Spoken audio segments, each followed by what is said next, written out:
This is Racing Unleashed Beyond the Pinnacle. Hold on to your hats. We are on the grid. Who is going to be king of the late breakers? Excellent onboard shot. Michael Spiegel is throwing absolutely everything at this, including the kitchen sink. He is a fighter, a warrior. And look at this! Look at this! Unglaublich! Wow, qué pelea! I'm loving this.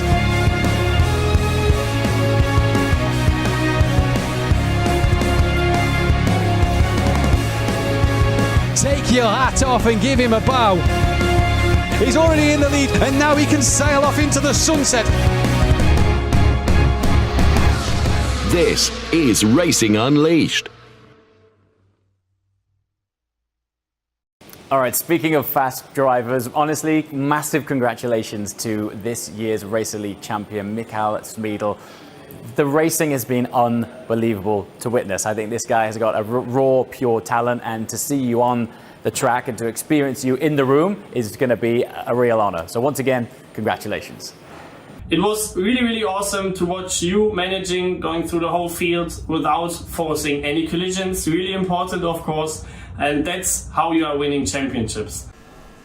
And good morning and welcome to Racing Unleashed, where we go beyond the pinnacle here for 2022. I'm your host, Matthew Duffin, and I'm joined today by a very special guest, one of our influencers, Mr. James Walker, JWW, who is with us live here in Camp Toll. And James, very good to have you with us this morning. Good morning. It is awesome to be here. Really special. This will be my first attendance in the Racer League, so we're really looking forward to seeing this. Had a quick dip into the Challenger League yesterday. The standard was high there, but I'm told here it's different level. It is different level. And how was your experience yesterday? We spoke obviously briefly. You looked like you enjoyed it. Yeah, what was your thoughts? Well, you know, I came out smiling, but I really realized that I need a lot more seat time. The standard of these guys is incredible, and honestly, to be in the room and witnessing the skill that these guys have, some of the lap times were fantastic. My own experience, definitely suboptimal, as we would say. But it just opened my eyes to just how much seat time these guys are allocating to their craft to get these lap times and the precision driving which we're actually seeing here. So it's been brilliant so far. Indeed. Well, let's take a look back at what happened yesterday, James. And maybe we can let's see what happened yesterday then in the Challenge League.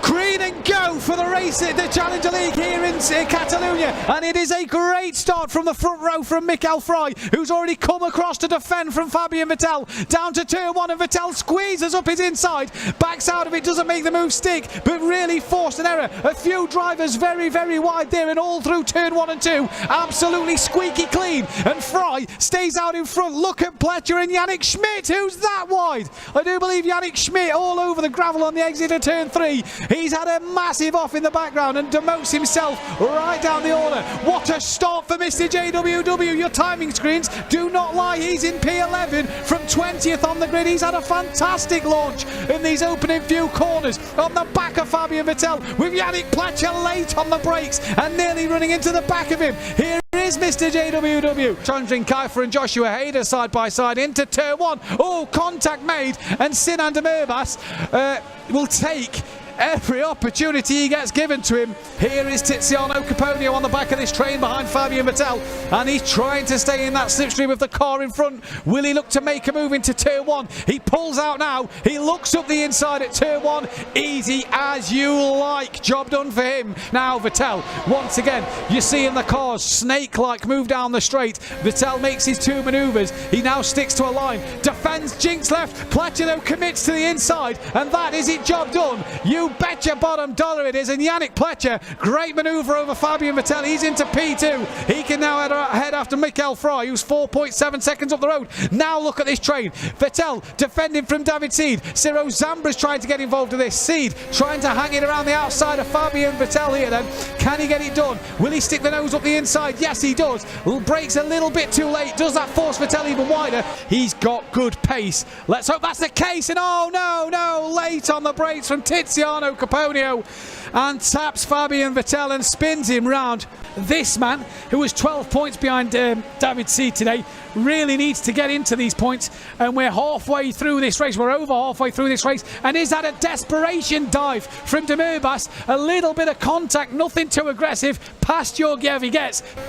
Oh, a big wiggle from Pletcher. Valverde just gets his run compromised by tapping the rear and has a mid-corner snap. And this then could make David Seed with a double slipstream down the start straight. He's already pulled out on Valverde. Yannick Pletcher comes back to the left. David Seed, he's going to squeeze through the middle. And what a move this is from the Spaniard. Can he hold it on the outside of one? Inside for two, bounces off the curb and pushes Valverde into the gravel. And back comes Yannick Pletcher. What an absolute masterclass from him. Now Valverde, late lunge again. No contact made, and is that job done? I think it is. He forces Yannick Pletcher wide. David Seed can't come through, and what a move from Marcus Valverde. And Ciro Zambra then, what a drive from him. He takes the race win. P3 for him, and a very good job for Marcus Valverde. There is Michael Fry being presented with his second place medal as well, and a very, very happy man. And Fabian Vettel, a high five, and the medal for Ciro Zambra. And what a job for him. Absolutely loving that. Round of applause from everybody. And for Ciro Zambra, P1. Yannick Pletcher, Tiziano Caponio and David Seed picking up penalties, with Sinan De Murbas moved into 10th.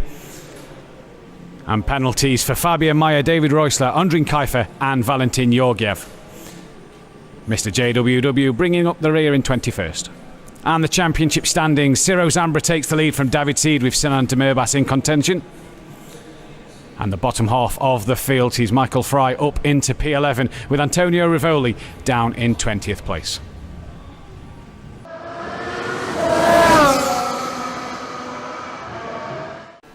So that was the action of what happened in the Challenger League yesterday, and we're here live now for the Racer League as the drivers are getting in their cockpits ready for the gear up practice session. And here is James right next to our simulators, and James, these are fantastic pieces of machinery. Honestly, I step out of these things with sweaty palms, definitely a much higher heart rate. You know, you'd be forgiven for thinking that you're just stepping in to something, you know, fun and normal here, but when you lower yourself in there, and particularly when you're on a live grid, you definitely have this complete mindset shift and you're just immersed in it straight away. The force feedback on them strong. We've got active retention belts on them to sort of simulate decelerative G-force. We even have actuators to let you know the physics of the car. So yeah, it's a really immersive piece of kit, and the guys who have just got in the cars behind us know how to extract that to the nth degree. Indeed they do. Let's take a look back at yours and Fabian's best bits of yesterday, if you will, so to speak. Have I got some best bits? The idea is that we're going to play rock, paper, scissors. Oh, that's a great idea. Oh! Oh! There then is Fabian Vettel, our expert, our track expert, Mr. JWW. And I believe we are joined by Fabian now. And we'll just let him get through these tricky set corners. And Fabian, it was a good start to the race, but you're kind of struggling in this middle part. Yeah, I think that not I'm struggling. I would say, some unlucky overtakes where some of those guys are not. It looks like you're enjoying yourself, though. Big smile on your face, and it's great to see. Of course. The race is great, but I don't want to, disturb side by side any of those with Lorenzo Hayder. Guys. Oh, just over the sausage curve there, and that allows Lorenzo Hayder into P10. So for Fabian there, it's down to P11, but on the back of Lorenzo Hayder, and can hopefully make up another place. And he just gave you enough room there, Fabian. Yeah, of course. I just said some of those guys overtook a bit spontaneous, let's say. But yeah, that's how it is. That's racing, and talking about bad stuff, I would say it's fun and great to drive against those guys. James, a great start, but it has kind of gone wrong since then. Big time, yeah. I'm just treating this as more seat time, if I'm honest with you. It's great to be in the mix, but yeah, really, I need a lot more time in this before I start any serious racing. James, not the race you was hoping for, but a good experience nonetheless. Oh, mate, I was a spectator for that one. It was, yeah, lots of fun, but definitely not a race for me. That's for sure.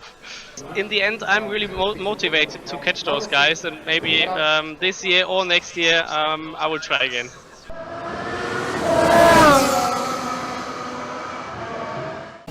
Well, that was what happened yesterday then for James and Fabian Vettel. And James, it was a great start to the race, but then it just didn't seem to all come together.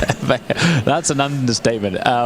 Yeah, you know, start of the race, not too bad. There was a few spin-offs in front of me, which allowed me to make up some places. I think I managed to achieve 11th for all of about 30 seconds. Yeah, and then unfortunately, I think I got you know, tapped out again. And as soon as you're in the gravel with these guys, there's no catching up afterwards. But you know, we've seen some incredible lap times, you know, even amongst those guys, and also Fabian as well. He put in an incredible session, so it was great to watch. But I won't lie, that's exactly how I felt, a bit like a spectator.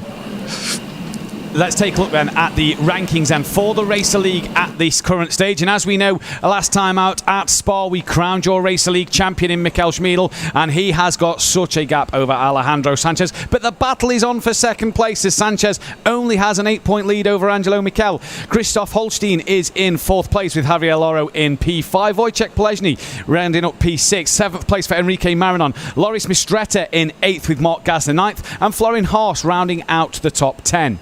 To the second page now, Dominic Dedic is P11 and only a few points from breaking into that top 10. Koke Lopez in 12th with David Ladamada and Lorenzo Hayder close together. Ivan Kaufman as well, P15. Jan Tufen in 16th place with Fabio Vettinger, Sebastian Hirsch and Devin Iskro rounding out the top 20. And to the bottom half, Kevin Ebby and Roger Mott on the single point then in P22. For the Racer League. We're into the gear up session then, and the free practice, if you will, for the drivers to make sure that they are fully prepared and fully ready for their knockout qualifying and the race to come a little later on this afternoon. And for these guys now, it is all about this little bit of seat time that they can get and just make sure they're in the zone and ready to go, as we're on board at the moment with Angelo Michel so far, as he's currently done a 1:32.5. That is not a representative lap. Obviously lap times here don't really mean anything, but you kind of get an idea of what sort of pace the drivers are running at. It's all about them getting into a rhythm, getting that confidence early on in this session so that they can take that into the knockout qualifying session. And for Angelo Michel, who we're on board with at the moment, home circuit here in Spain for him, so he's got a lot to do today. And last time out he pushed Schmiedl hard all the way, and I'm sure he's going to want to take that top step of the podium this time around. For sure then. Down into turn 1 and 2 he goes now, and up into turn 3, in which hopefully Michel will get right. And we're seeing a lot of drivers, and for the viewers at home who used to see Catalonia, a lot of drivers extending the track limits here, and they really are allowed to put the 2 wheels on the curb and make sure they can open the corner up. Here is Christoph Holstein in Kemptol. And I do believe that we've got James next to Christoph in the cockpit. And how's it looking down there, James? Feel the concentration from Christoph. I mean, you know, in I guess the analog world of racing, this is the equivalent of when the visor goes down. When the lights go down here, the concentration of these guys is in a different world. Yeah, super focused and super concentrated. You might be able to pick up a few tips down there, if seat time and some tips, I reckon.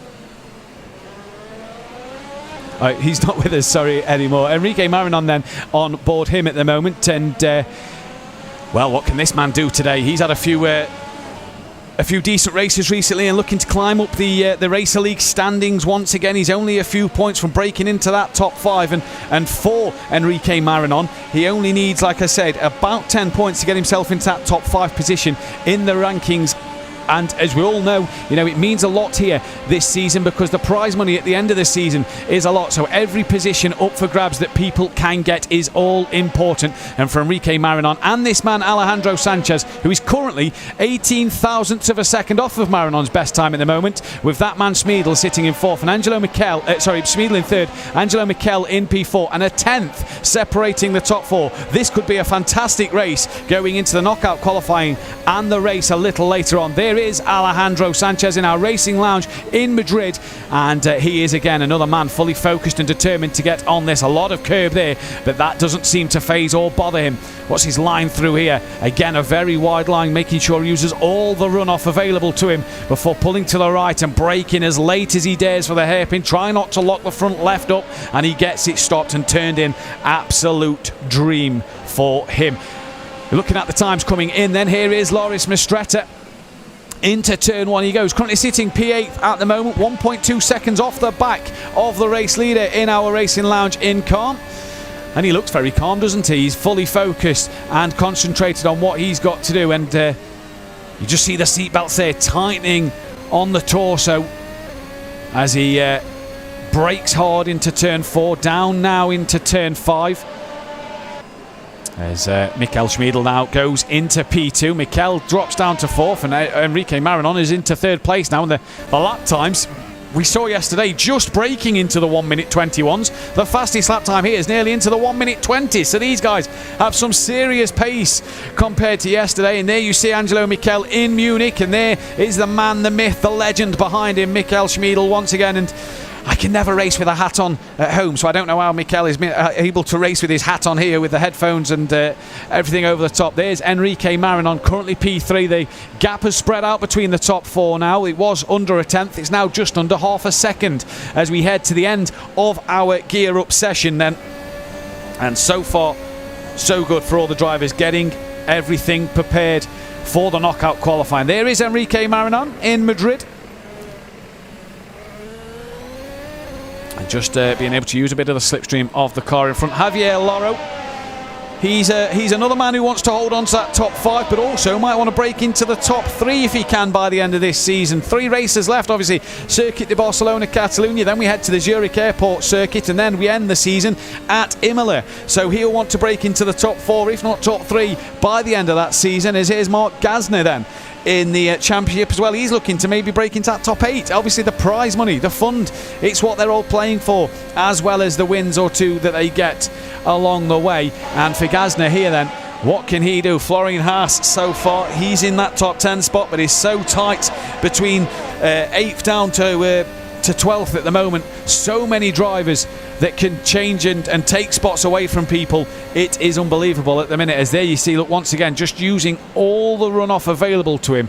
Dominic Dedic on board him into turn 1, and you see there, look, again, another driver here in Kemptal, just making sure that he uses every little bit of room that he's got available to him to make sure that he can get as good a run into turn 1 as possible.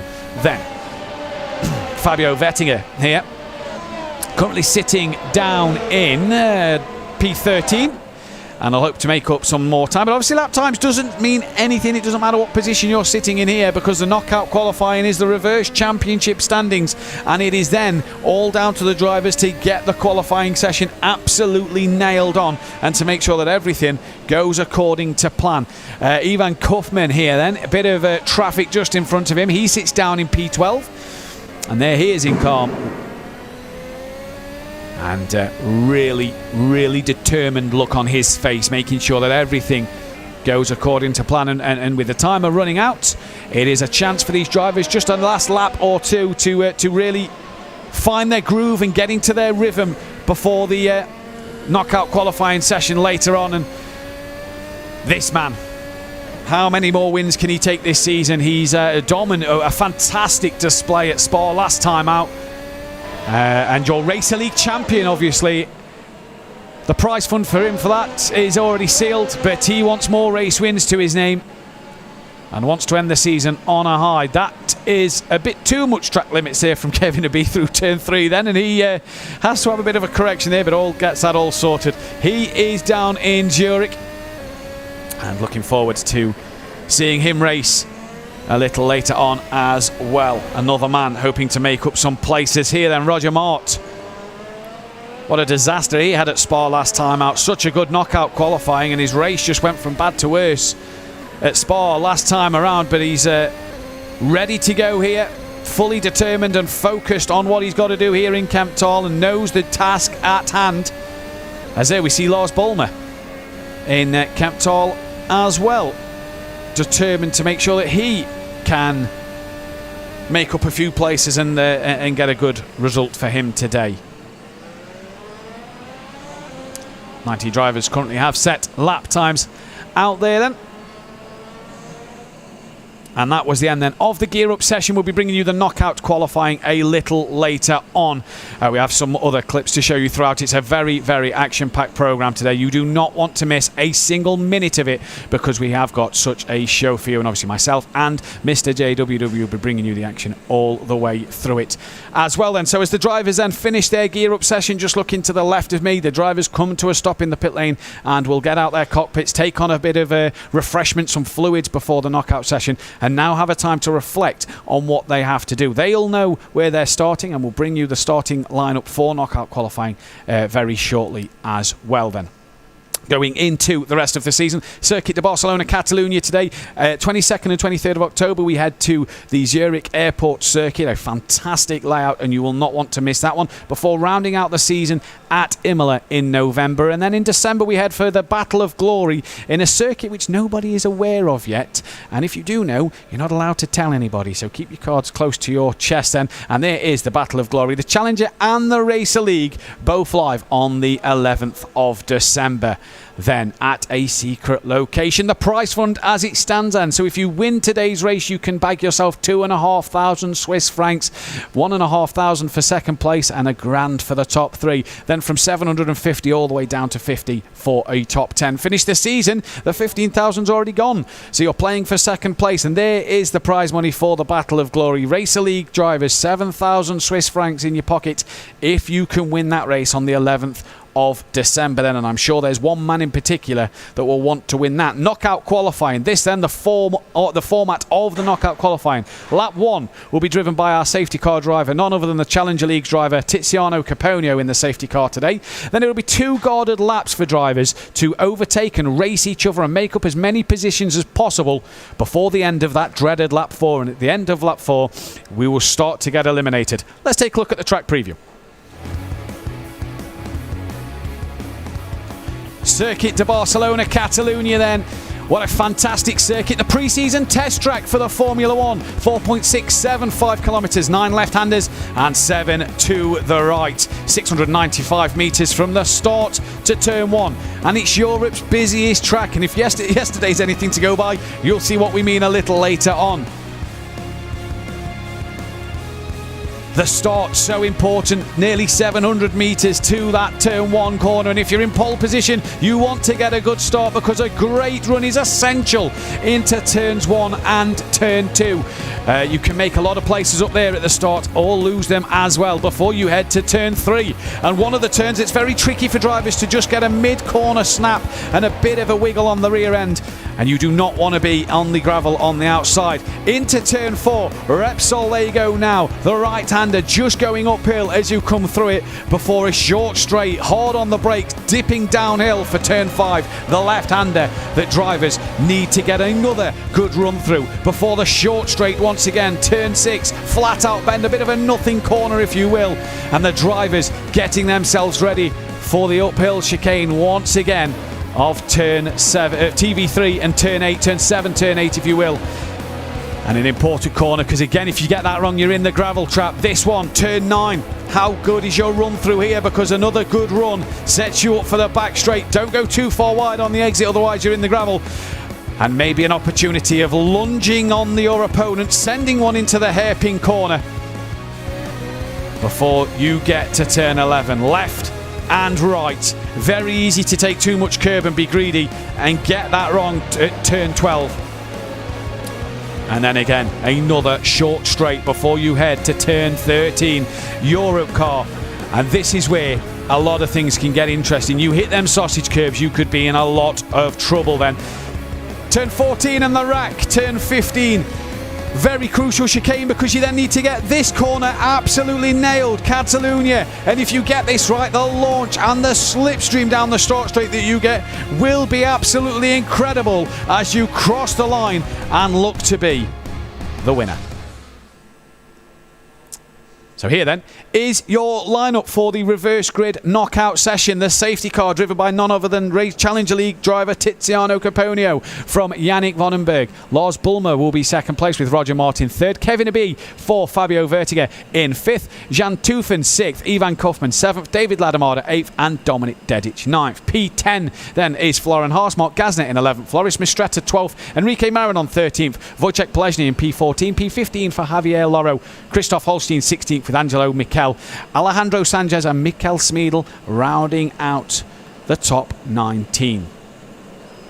As the drivers you see here are already going through their qualifying procedures, getting the tyres up to temperature, getting the brakes in a very good window, as the safety car leads them away for the first lap. So let's not forget, lap 1 is all about the start, the formation lap, if you will. The safety car then at the end of this lap will pull off into the pit lane.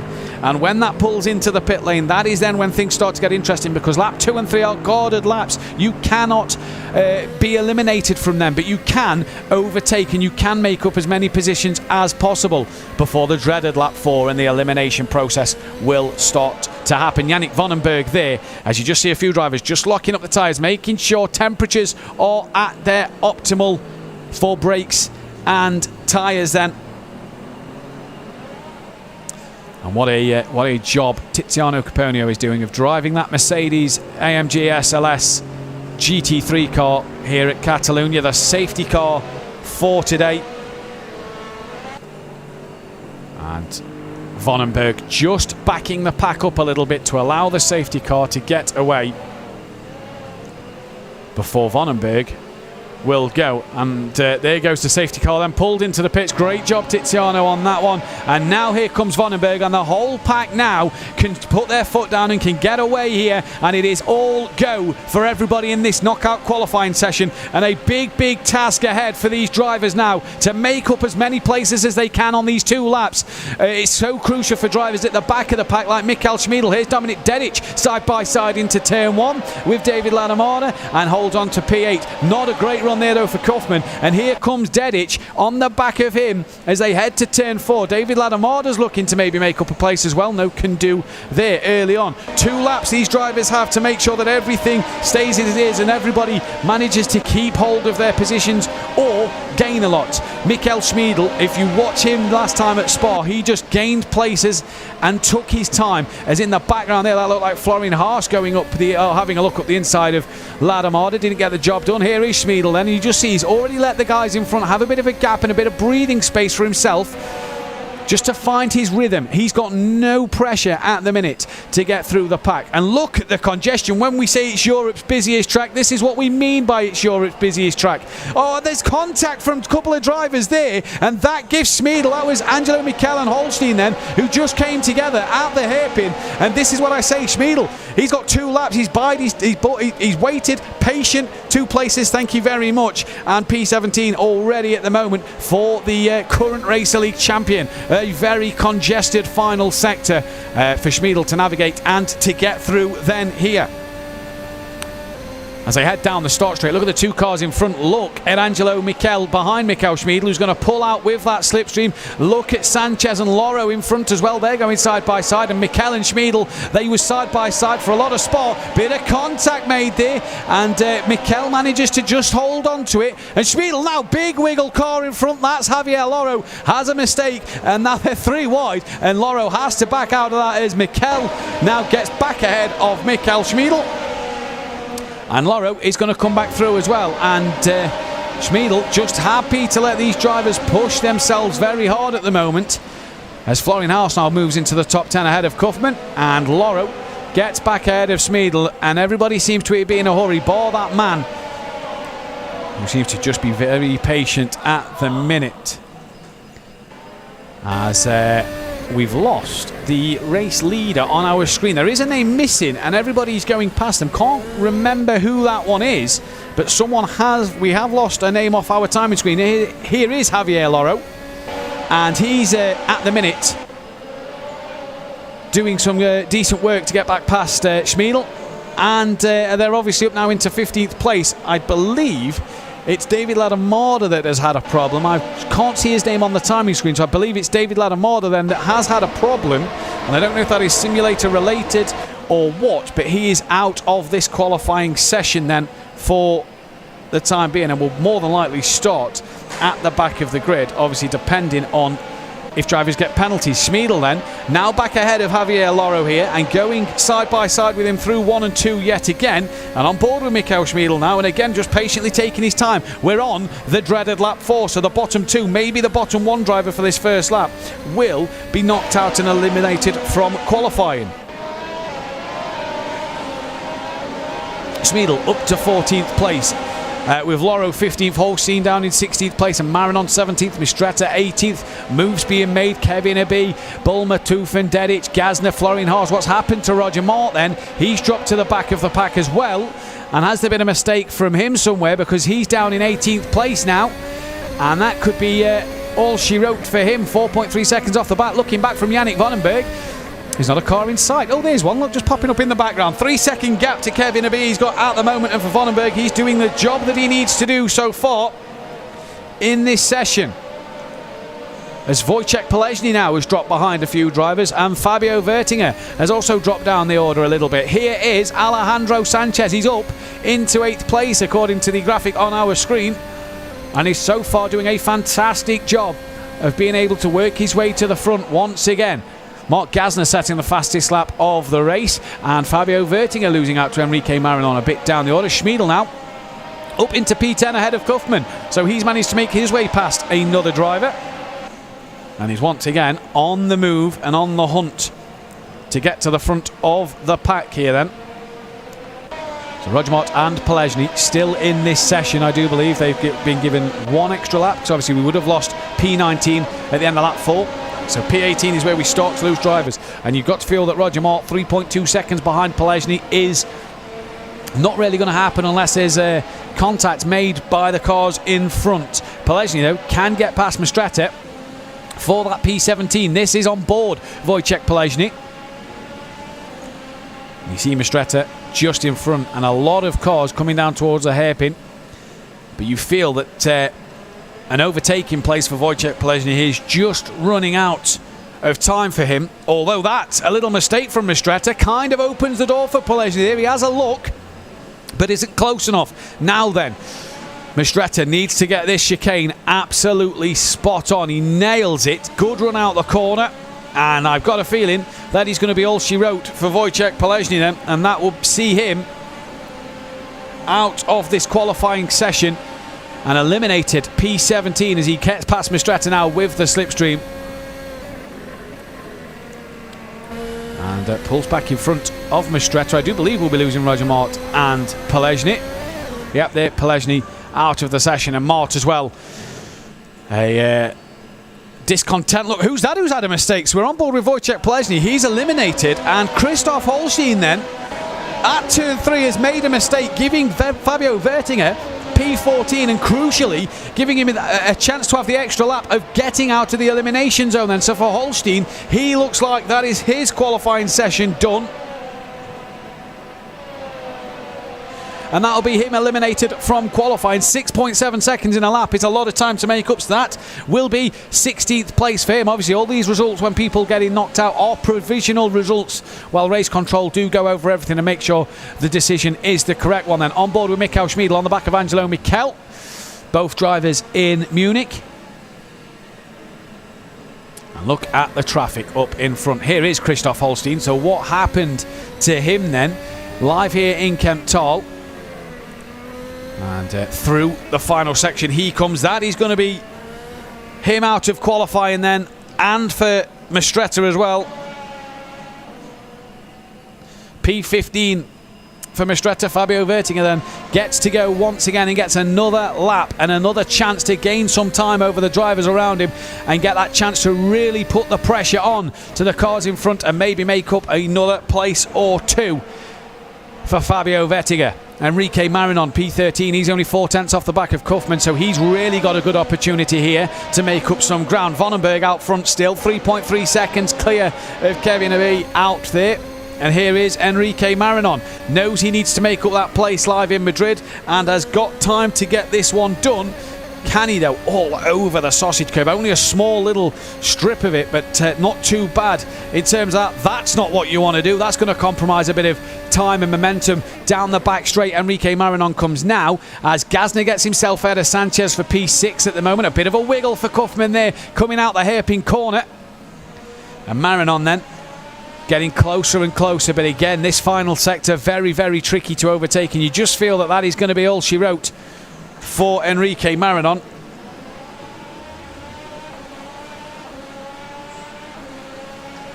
As they come down the back at the start straight now, and Enrique Marinon and Fabio Vertiger, P13 and P14 provisionally is all they can do, and he stays to the outside then of Kaufman. Kaufman 1.6 seconds to this man Javier Loro, but there's been a mistake there, and I think that was Haas who's made the mistake there then, and Loro now on the back of him to get out the elimination zone for the time being. He's going to try right around the outside. Can he keep it there and just keep a nose up enough? Gets forced a little wide, and that's compromised. He's running to turn 5, but for Haas he locks up, as did Loro though, so again not being able to get up the inside, and just a few mistakes here from these two drivers on the verge of being eliminated from qualifying here then, as there's a lot of traffic in front. If Loro can get past, can he make up another place or two live in Madrid? Again, just touching the grass over the exit curb, and looking back from Florian Haas here. He is doing all he needs to do. Kaufman's coming back into this, but you feel that he's just run out of time. Now that we've put through the hairpin, it's very tricky to overtake, and you have to say that Kaufman then looks like he's going to be out of qualifying, and it will be a P12 start for him, and for Javier Loro then as well. It's going to be P11, so just outside the top 10 for him, but all these results are provisional going into this one. So Haas now, he's got a big gap to close down to Schmiedl if he's to get out of qualifying, if he's to have a chance of getting into the next lap of this knockout qualifying session. For Schmiedl then, he needs to get past Mikel because time's running out for him, and it's only P9, but look at the traffic up front, and was that a bit of contact made there from the two up front? Schmiedl watching on as a passenger at the moment as he's trying to get a bit of a gap, and that's a tap on, not quite sure who that is, but round he goes, and Schmiedl gets past Mikel there as well. It was Gasner then who's had the moment, and for Schmiedl, he's out of the drop zone, if you will, so he's managed to get himself another lap. He got past Gasner with the spin, and he got past Mikel as well. Now for Haas, he can get past Mikel, he can stay in and have another lap. That was a move into the hairpin, a late lunge from Sanchez there to put him into that top 4. Vonenberg out front, his gap's being cut short, 1.8 seconds now to Kevin Abbey in second place. And for Schmiedl, he's got at least 4 cars in front of him that he can see and that he wants to get past.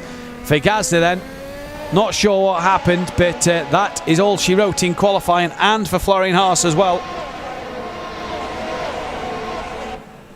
They are done, both in Munich, and a bit of a practice start there maybe for Haas, and that has just allowed Gasner through. So Haas then P10. Did he feel he was at fault and give Haas the place back? We'll have to wait and see. Either way, Mikel Schmiedl, he's ahead of Teufen now, so he's got the opportunity to go an extra lap once again. And this is what I said earlier. He just bides his time and he just patiently waits and manages to pick up places. Easy as you like. You stack them up and he'll knock them down all the way to the number 1 spot. And don't forget, this guy started P19. And bar whatever happened to David Ladamada, we believe simulator issues, Schmiedl's had to pass everybody on the track. So for Angelo Mikel, running out of time, as is Teufen. not really close enough to the back of Schmiedl here.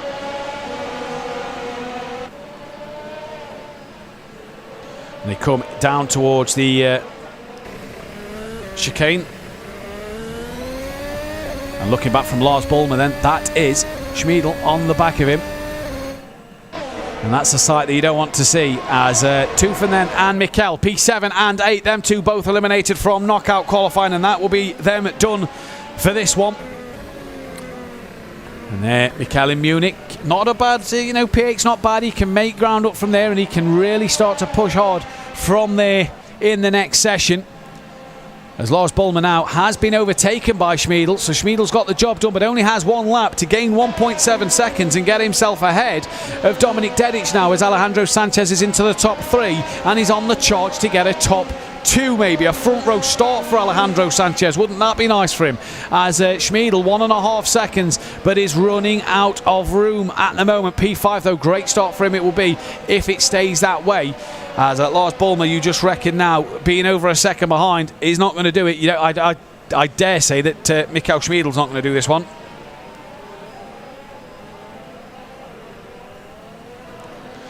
Through to the final sector they come now. And Schmiedl still needs a second to get to Dedic. This is Alejandro Sanchez, though, on the back of Kevin Abbe. This for P2.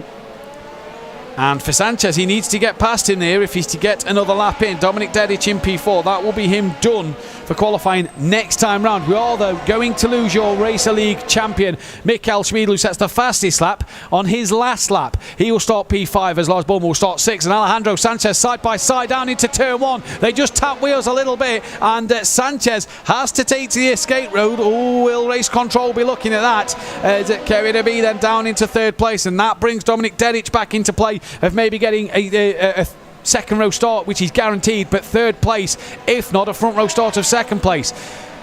Both drivers coming back onto the rear of Alejandro Sanchez, and for Sanchez here, he's being attacked from behind by 2 fantastic drivers. Yannick Vandenberg out front, 1.9 seconds is his gap. Sanchez really needs to get on it this lap if he's to give himself a chance next time around. Live here in Kemptol. Images of a few of our drivers, Tiziano Caponio, who got to drive the safety car a little earlier on as well. And Dedic on the back of Abbe. This for P3 on the grid. It's a 2nd row start for these two, no matter what, unless something happens at the final chicane. But for Dominik Dedic here, can he get past and get that 3rd place? 2nd row will be fantastic. And everybody through the chicane nicely. Yeah, looks as the camera pans out now. Look, Vandenberg has been really caught by Sanchez this lap. 0.6 of a second. And that for Dominik Dedic is going to be P4. And for Kevin Abbe as well, it's going to be a P3 start provisionally at the moment. But the battle for pole position now, as Alejandro Sanchez is really hunting down Yannick Vandenberg. And this, the final lap of qualifying. He had pole last time around at Spa. Can he get pole back-to-back here at Catalonia? He comes into turn 4 now, and he's just closing on the brakes onto the back of Vandenberg then, into the middle section of the lap. And look at the closing speed on the brakes for Alejandro Sanchez. A smile from Dominik Dedic here. He's happy with the work he's done. And Sanchez now, as close as he's been all session, and he's right on the back of Vandenberg. One real overtaking opportunity left in this lap, and you've got to say, is Sanchez just going to lunge up the inside? A bit of a wiggle on the exit of the corner there. He looks left, he jinks right, and I don't think he's going to get this one done. Tucks in behind, and Vandenberg, you have to say now, not really many places for him to lose this lead. He's just got to make no mistakes, because Sanchez is lurking right up the gearbox of the Formula Hybrid 2022 car, and a lock up there from Vandenberg, just making Sanchez a little more interested. They come through the chicane. Did Sanchez get a good run? He's still in behind at the moment, and I do believe that Vandenberg has just done enough to take that pole position provisionally, and yes, he has. Crosses the line now. P1 provisionally for Yannick Vandenberg there then. What a session that was from this man.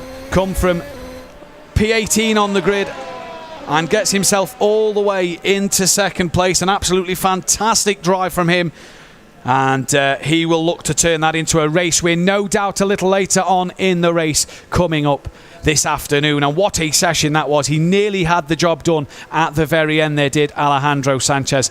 A fantastic job. We will bring you an interview with the pole sitter when it is all confirmed. Just looking over to my left, Race Control are currently going through all the footage that they need to look at and to make sure that every decision and the grid order is set according to plan. There you can see on the big screen on the camera that Race Control are currently checking everything over at the minute, and we will just await confirmation of pole position for Yannick Vonenberg here then, who is provisionally P1 after that fantastic knockout session. And what a session for Schmiedl as well, 19th all the way up into P5 provisionally.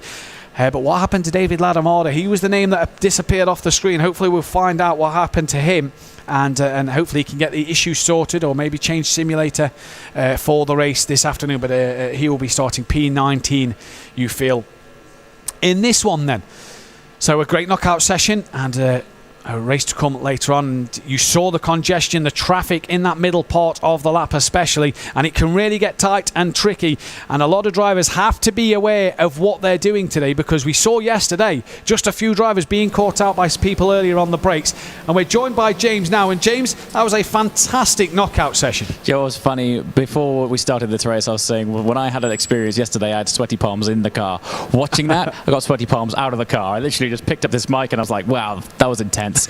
Seeing the caliber of these guys is fascinating, and you're right when you just touched on the interesting bunch of traffic in the middle of that. For me, it made it a bit more entertaining, seeing their mindset and strategy working their way through the pack. Very cool first section. Indeed it was. Dominic Dedici stood behind you. Can we try and grab a word and ask him about his session? Yes. Dude, that was awesome. Can you tell us a little bit about that session? Trials, tribulations, what was good, what was bad? Yeah, it was good. I mean, I think it's the first time I gained position, or that many positions in a knockout qualifying, so that's nice. And I wasn't expecting it, I didn't practice a lot. I thought, I'd be going backwards, but I avoided some collisions and made my way through, so yeah. Nice. Top work, man. It was great to watch, and we can't wait to see you in the next stage. Thank you. Thanks. And thank you for that, James. We're going to take a quick look at a video now about our Racer League champion, Michael Schmiedl. Michael Schmiedl here. He's going to win at Spa, and he's going to win the Racer League Championship here at Racing Unleashed. And this man on your screen now is the Racer League champion, and what a moment that must be. So if it's like confirmed, I can now celebrate, I guess. Yeah, that is confirmed. You are the champion. And a high five, a hug, and the trophy. And Schmiedl is #1 in the Racer League Championship, not just for the race today, but for the championship as well. And that confirms the prize money of the 15,000 Swiss francs in his back pocket. Big congratulations, and I'm really, all our team in Munich, we are really looking forward for the last remaining 3 races, and also for the final, the Battle of Glory. Well, obviously it has been a brilliant season from my side in terms of performance, and I think the main thing for me this year was to show up with a better racecraft. That was a little bit missing last year. So obviously it feels great, but still 3 races remaining and Battle for Glory race. So I want to be on the top on those as well. And yeah, we see how it goes. Great start from your championship leader, who's trying to get through the pack and into the lead as quick as possible. Look at this man. He is an utter powerhouse. He's already in the lead, and now he can sail off into the sunset. There have been some changes in my life. And now I feel more relaxed, more happy in general. So that's why the performance is better as well. So yeah, I changed my approach to it. I try to be more professional. It's not like last year when I was missing the practice sometimes, not driving enough. Schmiedl though does try, and this time he's got alongside him, and Schmiedl has to lock up under braking, and Schmiedl has done it. Or has he? Because Dedic is coming back here. Dedic is going to have the inside for the next. There's a little touch between the two of them. Well, an absolutely clinical drive from this man. The only thing that I can actually improve or change is the happening on the track. So that was the goal, because I was thinking so much last year about like certain things, certain like steward decisions, etc., that I wasn't paying attention on my own stuff. So that is probably, that's why I won the championship. He's just picking places up one by one as everybody seems to be falling by the wayside. For Wertinger, Schmiedl is coming like a man possessed. I think he's mentally very strong, especially as we have this reverse grid for the knockout. So he was the championship leader quite from the beginning of the season. Had to start always from the back of the grid in the knockout. Made his way through. Alejandro Sanchez manages to come away for P3, but look who's behind him. It's his title rival, Michael Schmiedl. He's now attacking him once again, and this is an all too familiar sight for Sanchez. Schmiedl right around the outside. Will he break later than Sanchez into the chicane? Loro can only watch on from the back, and Schmiedl on the brakes a bit earlier, and Sanchez turns in and taps the side of Schmiedl. Here comes Schmiedl having another look, and I tell you what, Sanchez, he is a brave man at the moment, and he is a fighter, a warrior in this championship battle with this man behind him. Up El Rouge come. Look at the launch Schmiedl got. Will he do what David C does yesterday? He tucks underneath now, and you feel that this run is going to be all important. Vandenberg could be an absolute blinder, and look at this, side by side they split Vandenberg into Lecombe, and Sanchez somehow keeps hold of it. Schmiedl tries around the outside, now on the inside, can't get it done, and has to tuck back in behind. Schumacher, Hakkinen-esque there between from these two, and what scenes we have here at Spa. Roger Mort down in 19th still, he's 2.6 off the back of Haas. Here though comes Schmiedl, Angelo Michel on the right hand side, your screen making moves, and Schmiedl now, he's already reached top speed. Here comes Sanchez backing him round the outside of Lecombe, and Schmiedl now gets the move done. Congratulations, Michael Schmiedl, on winning the championship. You deserved it, and I hope next year we can have more of a fight. Well, straight after the race, I went to buy a few beers.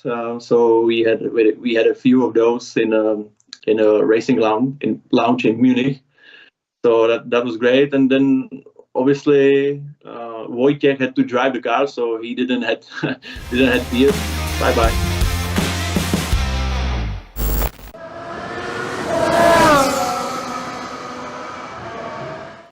A few beers to celebrate his championship win, and James, what a season Schmiedl's had. He's been absolutely fantastic, mate. To be, winning at this stage is unbelievable. I've not had the pleasure of meeting him in person. I'd love to meet him. I want to say congratulations, but to witness it has been fantastic. Once again, my first time experiencing behind the wheel here gives you real context for, honestly, if you're just a spectator, do not underestimate the skill involved in this. It is the real deal. And he's had to do it hard all season. With the knockout qualifying putting him at the very back of the grid, he's had to work his way to the front every single race he's done, but he does it with such style. That's it. It's not just that, he's at the front every time, and I think that's what's been really enjoyable watching him is his race craft. He's put on a show for us every step of the way, but for him personally, it's been a challenge. It hasn't been smooth sailing. So to win under those terms is always a fantastic story. Yeah, indeed it is. And you have to say, the race back at Spa last week, a fantastic battle with Alejandro Sanchez, splitting Vandenberg and managing to get past in the end. He's had it tough all season. It's not been gifted to him. Yeah, I mean, his mindset, I was actually speaking to some of the Racing Unleashed team, and they were explaining to me actually his own shift in mindset since the previous season to this season. They say he's come in a changed man. Whatever his new approach is clearly working, and I think he probably feels himself that because it hasn't been gifted to on a plate, that win feels all the more gloriful, really. Indeed it does. Thank you, James. We'll speak with you a little later on, as we can now speak with our pole sitter, and Yannick Vandenberg is going to start P1, and that was a fantastic knockout session. Yeah, thank you very much. It was quite hard one for me, as I knew I was off pace to the fast guys, which could be especially seen in the last 2 laps, I would say. But yeah, managed to do it with a bit of luck. Sanchez got really close to you at the very end there and pushed you hard. Was it that last lap about no mistakes and making sure you did everything you could? Yeah, I think on this track it's important that you get the last 3 to 4 corners right, so that you have a little gap for the start finish line and avoid the slipstream.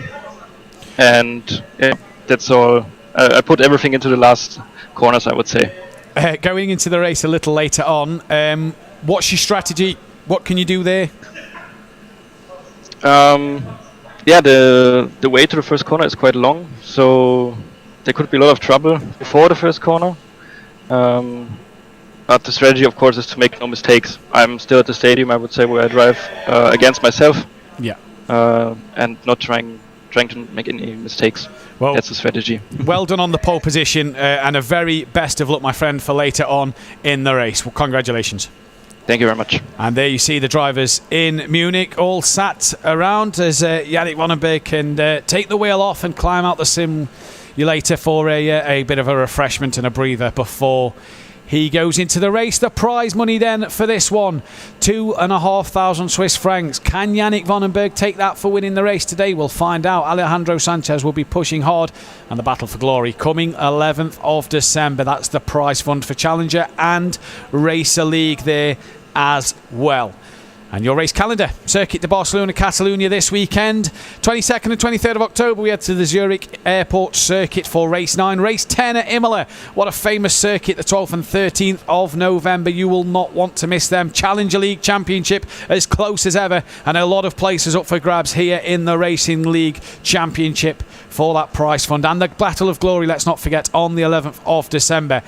As you see just on screen now, you can see our social media. And then we're going to go to a short break now with a few fit and fast exercises and a recap of Silverstone.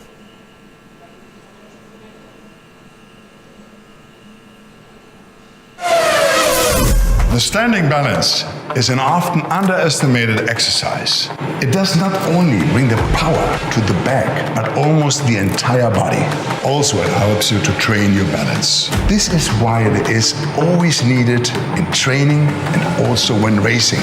The standing balance strengthens the back and core muscles as well as the butt. The classic standing balance is that you stand on one leg and lower your upper body forward, while the other leg is stretched and lifted backwards. You really have to concentrate on this one. The upper body and the lifted leg should form a line. Keep the hips in one direction. Please note that the hip of the lifted leg is not turned out. You can also bring the arms next to the head to make the exercise more difficult. You feel the whole body. It's not like only the legs, the stomach, the back.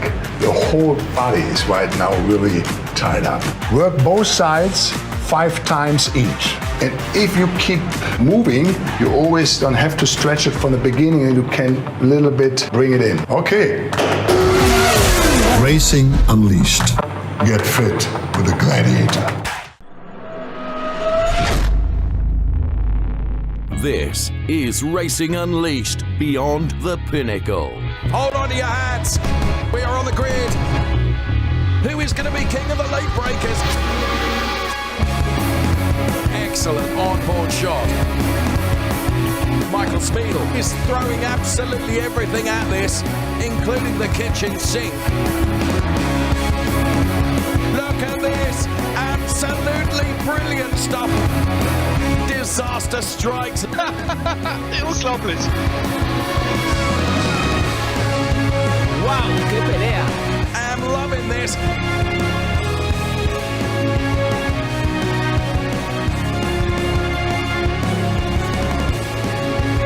Take your hat off and give him a bow. He's already in the lead, and now he can sail off into the sunset. This is Racing Unleashed. And this is the grid for our race from Silverstone. Going from P16, Ivan Kaufman and David Ladamada. They go from P16 and P15 respectively in our lounges in Calm and Kemptal. And David Ladamada and Ivan Kaufman then on the 8th row of the grid. This our grid that is formed following race control, checking everything. We find Florian Hasser then. He's in our lounge in Munich going from P14. Loris Smith Mistretta in calm. He goes from P13 on the grid. So that is the 7th row of our grid for our Silverstone race as we go beyond the Pinnacle in Racing Unleashed. Florian, good afternoon to you in Munich. May I say you've got a lot of work to do from P14 on the grid. 13 drivers to get past, Florian, for you to become P1. Yeah, true, but that's not gonna happen, I guess.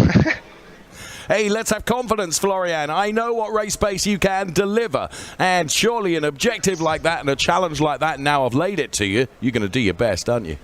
Yeah, sure. I think I can grab some good points today, but yeah, it was quite unfortunate in qualifying because I got spun in pretty much the last sector. And, yeah, quite unfortunate, but I still do my very best to get a good result in. Of course you will. Florian, we wish you the best of luck. Thanks so much for talking to us. He goes from P14 in Munich. And as I said, Loris Mistretta goes from P13 in Car. Then we see Yannick Vonenberg and Devin Iskro. They are going from P12 and P11, and they are racing in those Formula Hybrid X Evo 22 simulators. Yannick in Munich and Devin Iskro. He's literally no more than 2 or 3 meters away from me in Kemptal, and you can see with his eyes closed, he's focusing very much on the start to come.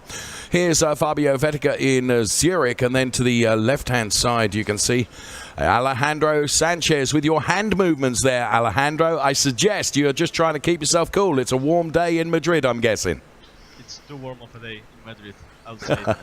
Trying to keep myself cool, but it would be impossible. So I'll probably dehydrate or something in the race. Something I said during knockout qualifying, Alejandro, is the fact that you are almost, when you're in that simulator, your facial expressions almost emotionless. You are so focused on the job that you have got to do. And may I say, Alejandro, you've got a big job to do from P9, haven't you? Yeah, I do. But we'll try to maximize what we have. I got caught up in an accident in the knockout qualifying. But I think our pace is really strong, so we'll see where we end up. You've certainly got the pace. Best of luck to you, Alejandro. Best of luck to Fabio Vettiger as well. They go from P10 and P9. Fabio's in Zurich and Alejandro in the very warm Madrid. Now, Michael Smeedel and Wojciech Polesny, they go from P8 and P7.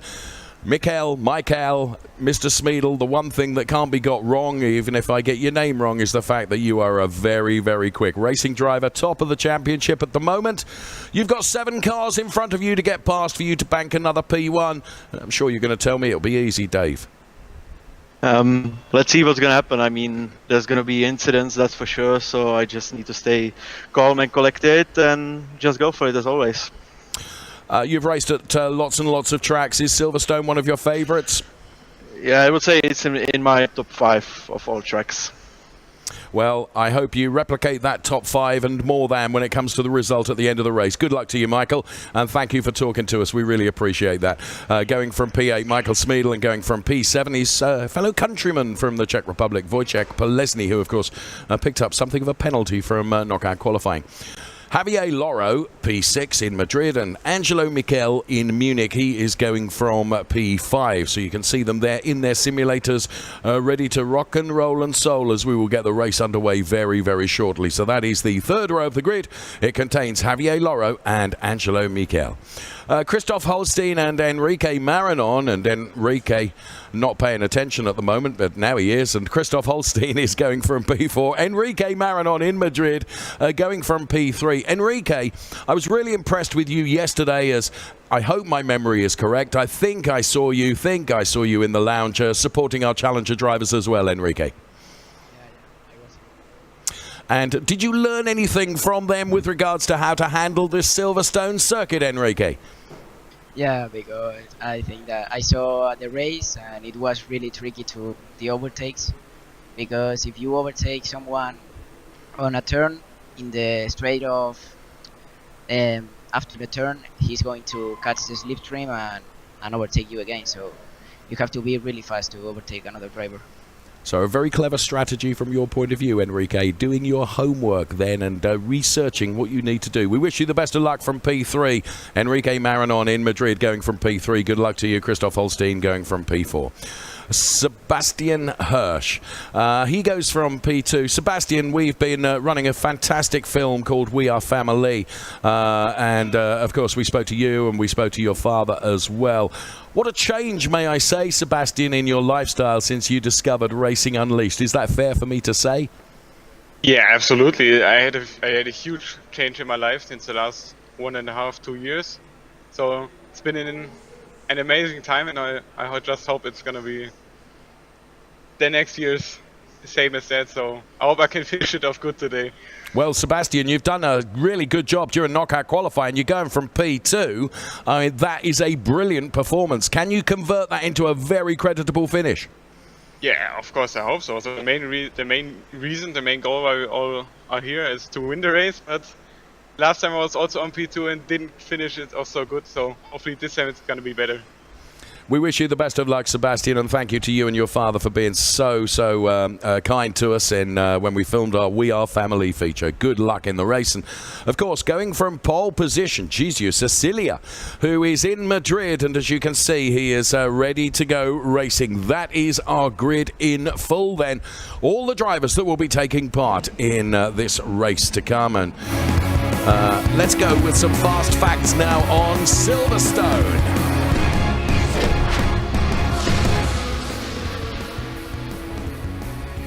So as the track unfolds before our very eyes, it is the home of British motor racing. 5.891 kilometres with 8 left-handers and 10 right-handers. And a 274-metre sprint from the start to turn 1. The Maggots, Beckett's and Chapel sequence is undoubtedly one of the most enjoyable sequence of corners in international motorsport, let alone European. And as we take a look at the final lap from last year, Michael Smeedel then P5, Alejandro Sanchez then banking the win. So he already has some pedigree here at Silverstone, and he has a somewhat lowly position today as we saw him through the loop there. Will he be able to be victorious? Let's take a highlights look at some of the fantastic sequences like the Maggots sequence there and Beckett's and Chapel as well. It's such a flowing set of corners. And this is my first time in this kind of simulator, and there are a lot of sensations and feelings that you have to well, I mean, it's very difficult to be fast at the start of the when you start with this kind of simulator. But well, I will try my best. He has made a brilliant debut, hasn't he?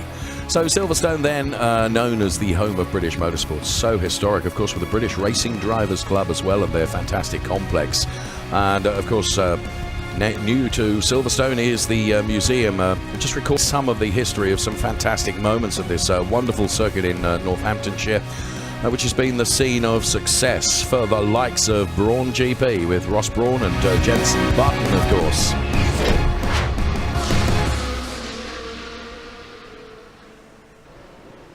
So those were our fast facts. This is our grid. And we await lights to be shown at the top of the screen before the racers will be off then here at Silverstone. Looking for a fantastic race. There is the lighting gantry, virtual lighting gantry at the top of the screen. And we have 6 red lights. And when the lights are extinguished, we will be away and racing. Oh, and someone jumps to start straight away. That was from P2, I'm sure. And that means that will be picked up immediately by race control, just trying to anticipate the lights. And if memory serves me, we had a jump start with Roger Marte at Brands Hatch. So 2 times here in the UK. And unfortunately, a jump start for Sebastian Hirsch. Christoph Holstein's up to P2 and Jesus Cecilia down to P3. Enrique Marinon, then is Wojciech Polesny, Angelo Mikel and Michael Smeedel as everyone sticks their elbows out and gets going in the first part of this race. Then we're with Fabio Vettiger now on the P11 position with Devin Iskro going around and taking up P10. Here is Wojciech Polesny then, who got penalised in the knockout qualifying. He'll be wanting to right the wrongs of that penalisation and try and score the very, very best result that he can. And he is on a mission here as he goes past Enrique Marinon and moves up to P4. He's got the bit well between his teeth here. Michael Smeedel making moves as well. He's up to P6 as the cars begin just a little bit to stretch their legs now. Alejandro Sanchez and Javier Loro having a ding-dong battle over P8. And Michael Smeedel then leading something of a train of cars there. As you can see, we go almost 3 cars abreast here as we take this corner with Michael Smeedel able to show a clean pair of heels to all those cars behind him. But it's a real battle for Alejandro Sanchez, trying to move up to P7 from P8. Almost a wheel barge, but not quite. Good, healthy respect between the drivers. Racing room has been left, and we put the first lap in the book here at Silverstone as we are racing in Racing Unleashed. Our Racer League drivers then, and Alejandro Sanchez and Angelo Michel having this fantastic battle. Neither of them prepared to give a centimetre of tarmac. As Christoph Holstein leads from Cecilia, from Polesny, from Smeedel, already up to P4. And when we spoke to Smeedel in the warm-up to the race, as always, he was underplaying his chances. He's a very, very wily driver. Javier Lora to the right-hand side of the screen as we split the screens, and Alejandro Sanchez on the left-hand side of the screen. You can see Devin Iskro now, who's just lost out to Javier Loro. He's running in P9. Javier Loro is P8. Alejandro Sanchez P6, chasing down Enrique Maranon. Alejandro Sanchez in this orange car, and Enrique Maranon in the all-yellow car that he is chasing at the moment. Holstein leading by 1.4 seconds over Polesny, and then Jesus Cecilia started from pole position and now runs in P3. Here's Alejandro Sanchez then. Current champion, of course, and very much as Michael Smeedel just took a look at the inside of Cecilia there, trying to unsettle the Cecilia car ahead. So Smeedel then trying to get himself into a potential podium-paying place very early on in this race. He's made a number of overtakes and is now rounding this turn and putting another lap in the book and going for another quest on this lap to move from P4 to P3. He sets the fastest lap in so doing, a 1:31.517 as he goes around the outside now. That move did not work, but what he's trying to do is unsettle Cecilia, who makes his debut in Racing Unleashed this weekend. And so, dare I say it, Smeedel is something of an old hand in Racing Unleashed. And here we can see as he dives, gets the draft off the Cecilia car. And but it is around the outside again, but that would give him the inside for the next turn if he was able to stay with him. There's a little touch, and Smeedel does go through to pick up P3. So it's Smeedel in a podium position now, potentially, and tell you what, Alejandro Sanchez and Enrique Maranon. Here is Enrique Maranon that we go on board with now, who's running in P5. And there you could see Jesus Cecilia running wide, and that playing into the hands of Enrique Maranon, who picks up P4 now. So he did his research yesterday. He watched the entire Challenger League race from being inside the lounge at Madrid. He wanted to learn everything he could about where's good to try and overtake here, and actually that appears to have worked as Alejandro Sanchez tries to pick off another driver now. And Alejandro Sanchez moving by Jesus Cecilia to put Alejandro Sanchez firmly into that P5 place. He's being chased now by Jesus, and next in the target sights of Alejandro Sanchez is going to be the car of Enrique Maranon as Christoph Holstein sets the fastest lap. He's got clear track ahead of him. It's a 1:31.326. 1:31.326 for and here is Jesus Cecilia that we're on board with now, who's got Angelo Michel for company, and then Javier Loro in the two green cars that are following, and then you can just see Devin Iskro into the shot as well. So Angelo Michel then inside the Formula Hybrid X Evo 2022 car, running in that P7 position, and there he is. Trademark baseball cap is on, and lots and lots of facial expressions as he tries to do his level best around this Silverstone circuit on the old National Pit Straight now, heading up towards Copse, which is turn number 9 through Copse, which is taken full chat flat. And here is our race leader, Christoph Holstein from Wojciech Polesny, P2, and now Michael Smeedel is P3, of course, as we saw his quest moving up the order. So Christoph Holstein then on the hanger straight now, heading up towards the turn which is Stowe, turn number 15. You can't take this full chat flat, you'd end up in the turnip field next door. And he does lift just a little bit, and Holstein makes his way through the turn, no problem at all. Enrique Maranon then with Michael Smeedel ahead of him. He knows, keeping a gap between himself and Alejandro Sanchez currently. This is Javier Loro running in P8. Angelo Miquel is the target driver ahead of him, and behind him is Devin Iskro trying to get on terms with Javier Loro. Devin Iskro running in P9 at the moment. Loris Mistretta has lost out to Florian Hassa, who we spoke to on the grid just before the start of the race. We're on lap 5 of 20, and here is Mr. Smeedel then, full of concentration and focus along the national pit straight now. This, of course, is where races used to be started in ye good old days at Silverstone. And then around this Copse turn and heading up to that sequence that every driver loves. And Maggots, Beckett and Chappell, and of course Michael admitting in our quick chat with him on the grid that Silverstone is definitely in the top 5 of his circuits around the world. We didn't actually find out what is the favourite circuit, and he may not even choose to tell us that, but certainly Silverstone, in his opinion, is well within his top 5. Now, Wojciech Polesny is ahead of him, and one of the drivers that may have been advantaged a little bit by Wojciech Polesny and the penalty that he picked up for his conduct during the knockout qualifying might have been the very driver that is right behind him now, Michael Smeedel.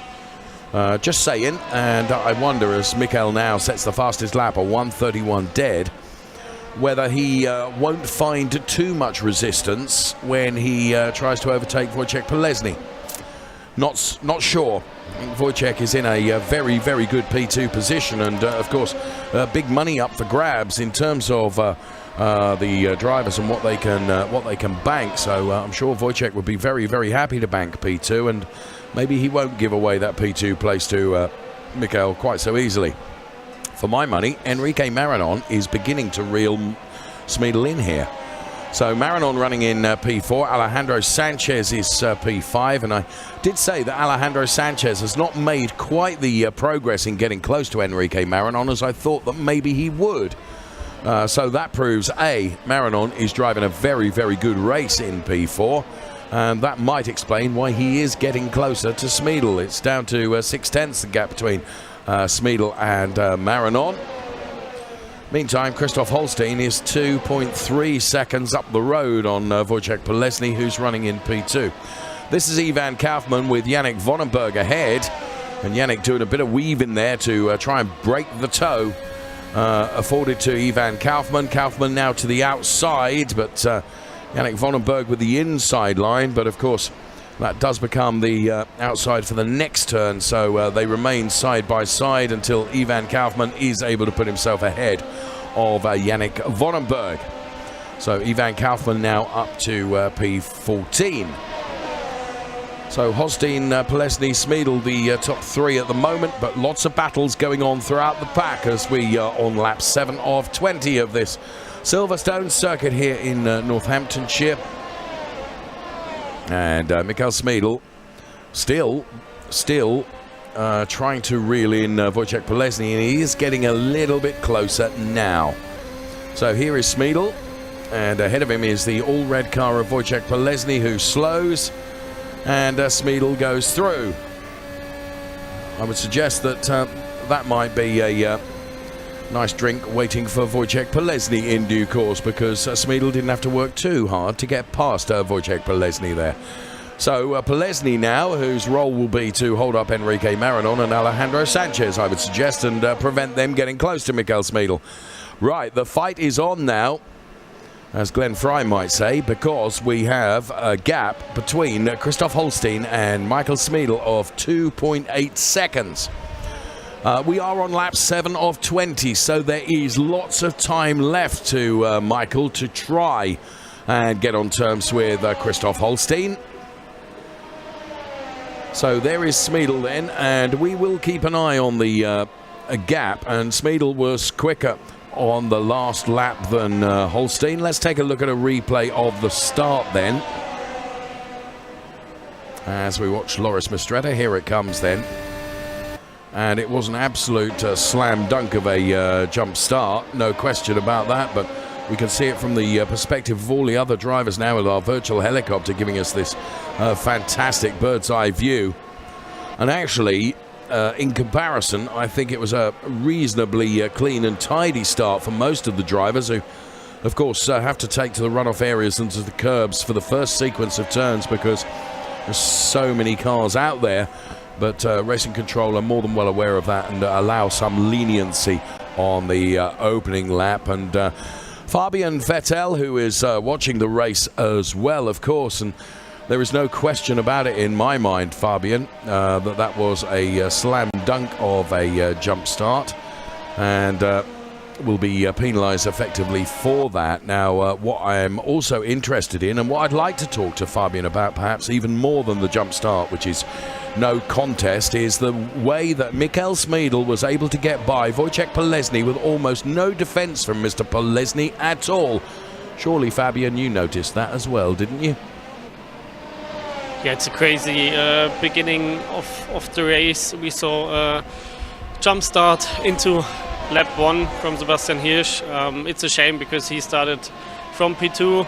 I think he's a quite talented driver and I know him from Munich, and yeah, to see him starting way too early was yeah, for me a shame because, like I said, I knew him personally.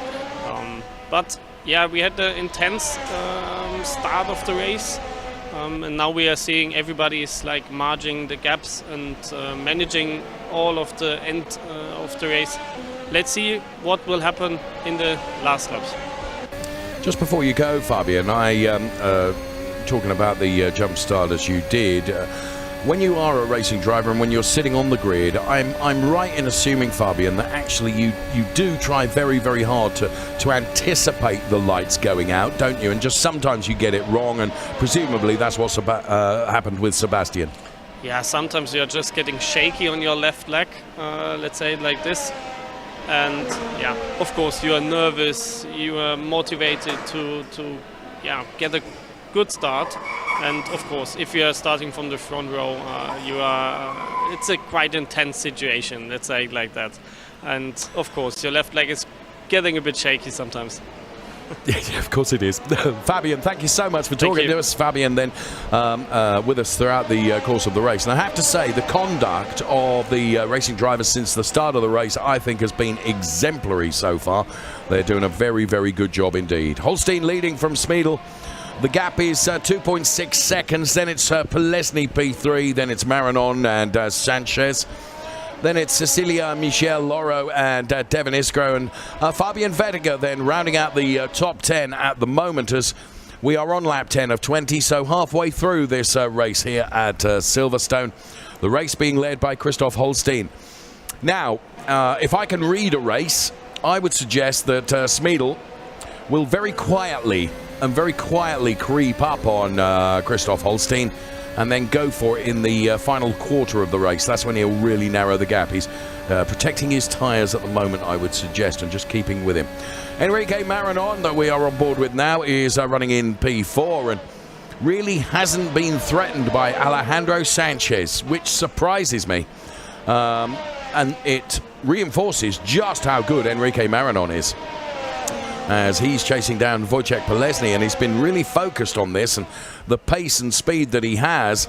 Now, as he gets within striking distance of Wojciech Polesny, of course, he will slow because he wants to find a way by Polesny, and this will mean that Enrique Marinon goes into that position where he's hunting and being hunted at the same time, as Alejandro Sanchez is right behind him now. So what Marinon needs to do is get past Polesny as quickly as he possibly can, to give himself the protection of another car between himself and this driver, which is Alejandro Sanchez, going through Farm right now. He is running in P5, and there you can see Enrique Marinon in the wheel tracks of Wojciech Polesny, trying to get Polesny just to make a small mistake, just to lose concentration for a millisecond, as we're on the Wellington Straight now.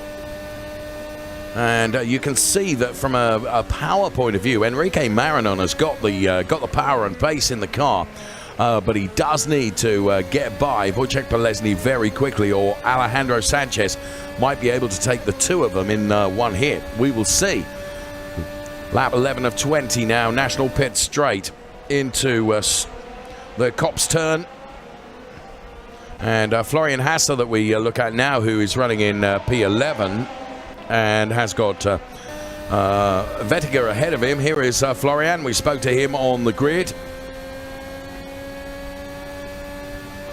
Love the sound of these simulators through Maggots, Beckett's, and this wonderful sequence of turns that drivers absolutely love, and into Chapel and then onto the Hangar Straight, of course. 290 kilometers per hour as now Enrique Maranon, having not got by Wojciech Polesny, does have Alejandro Sanchez breathing down his neck. So this is going to be a great opportunity to see just how good Enrique Maranon can be at defensive driving in holding off the threat of Alejandro Sanchez, whilst also trying to get by Wojciech Polesny as well. This three-way fight that is going on now for the final podium place is intensifying and beginning to heat up. So Enrique Maranon just showed his face to the inside of Wojciech Polesny. Here comes Alejandro Sanchez, who will have been rehearsing lap after lap after lap where he thinks he might get an opportunity to try and go by on the Enrique Maranon car. So Sanchez now just 4 or 5 car lengths. Let's see it from being on board with Wojciech Polesny, the two drivers fighting behind him. Wojciech Polesny doing a good job here as well. There's 4/10 between himself and Enrique Maranon. And through once again this Beckett's, Maggots, Chapel sequence of turns. You can feel the drivers and hear the drivers lift a little bit before the long Hangar Straight, the fastest part of the Silverstone circuit then. Before reining in the speed and going through the Stowe turn, which is where we're at right now. Holstein leading by 2 seconds now over Michael Smeedel. Smeedel can see the Holstein car ahead of him and is beginning to take time out of Holstein. And meantime, we've got 2 battles that are going on, and the closest battle is not for the lead at the moment. It is for this P3 place. Well, in fact, it's for P3, P4 and P5. That's what we're watching. And we're right to be watching this, because on lap 13 of 20, Enrique Maranon gets closer to Wojciech Polesny than he has done for many, many laps previously. Can he provoke a small error from Polesny that would be enough for Enrique Maranon, like a viper, to go through and pick up that P3 place? Well, it hasn't happened yet. We stay on board with Wojciech Polesny. You can see the different lines that the two drivers are taking. And Enrique Maranon absolutely determined to fill the rear view mirrors of Wojciech Polesny with that all-yellow racing car of his, made in Maranello. Pushing and pushing and pushing. Love the static camera. That gives us a real sensation of the speed that these drivers are propelling their cars around here at Silverstone.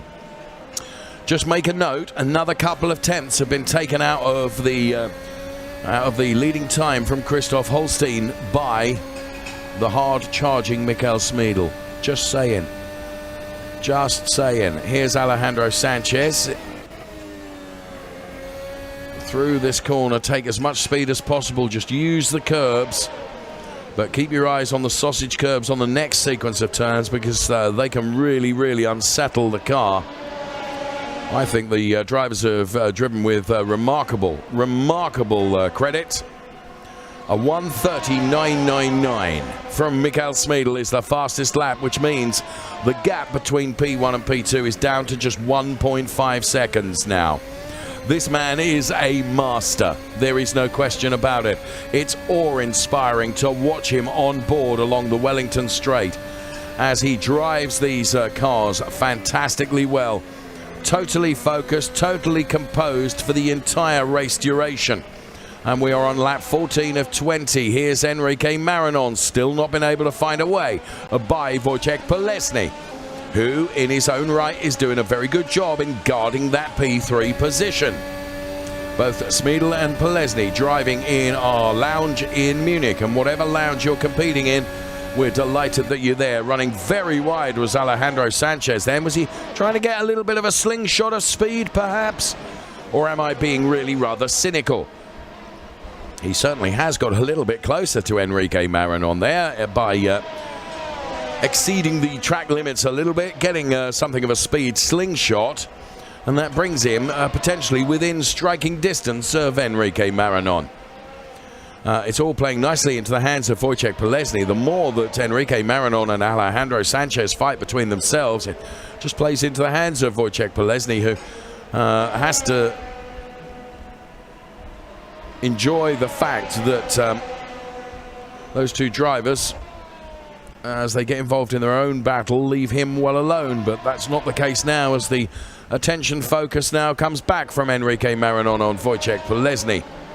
The gap between P1 and P2 down to 1.2. Wojciech Polesny then driving as much by looking at the rearview mirrors as he is through looking ahead. And we're on the Wellington Straight now with Wojciech, who runs in this P3 place. You can see in the rearview mirror at the top of the screen just how close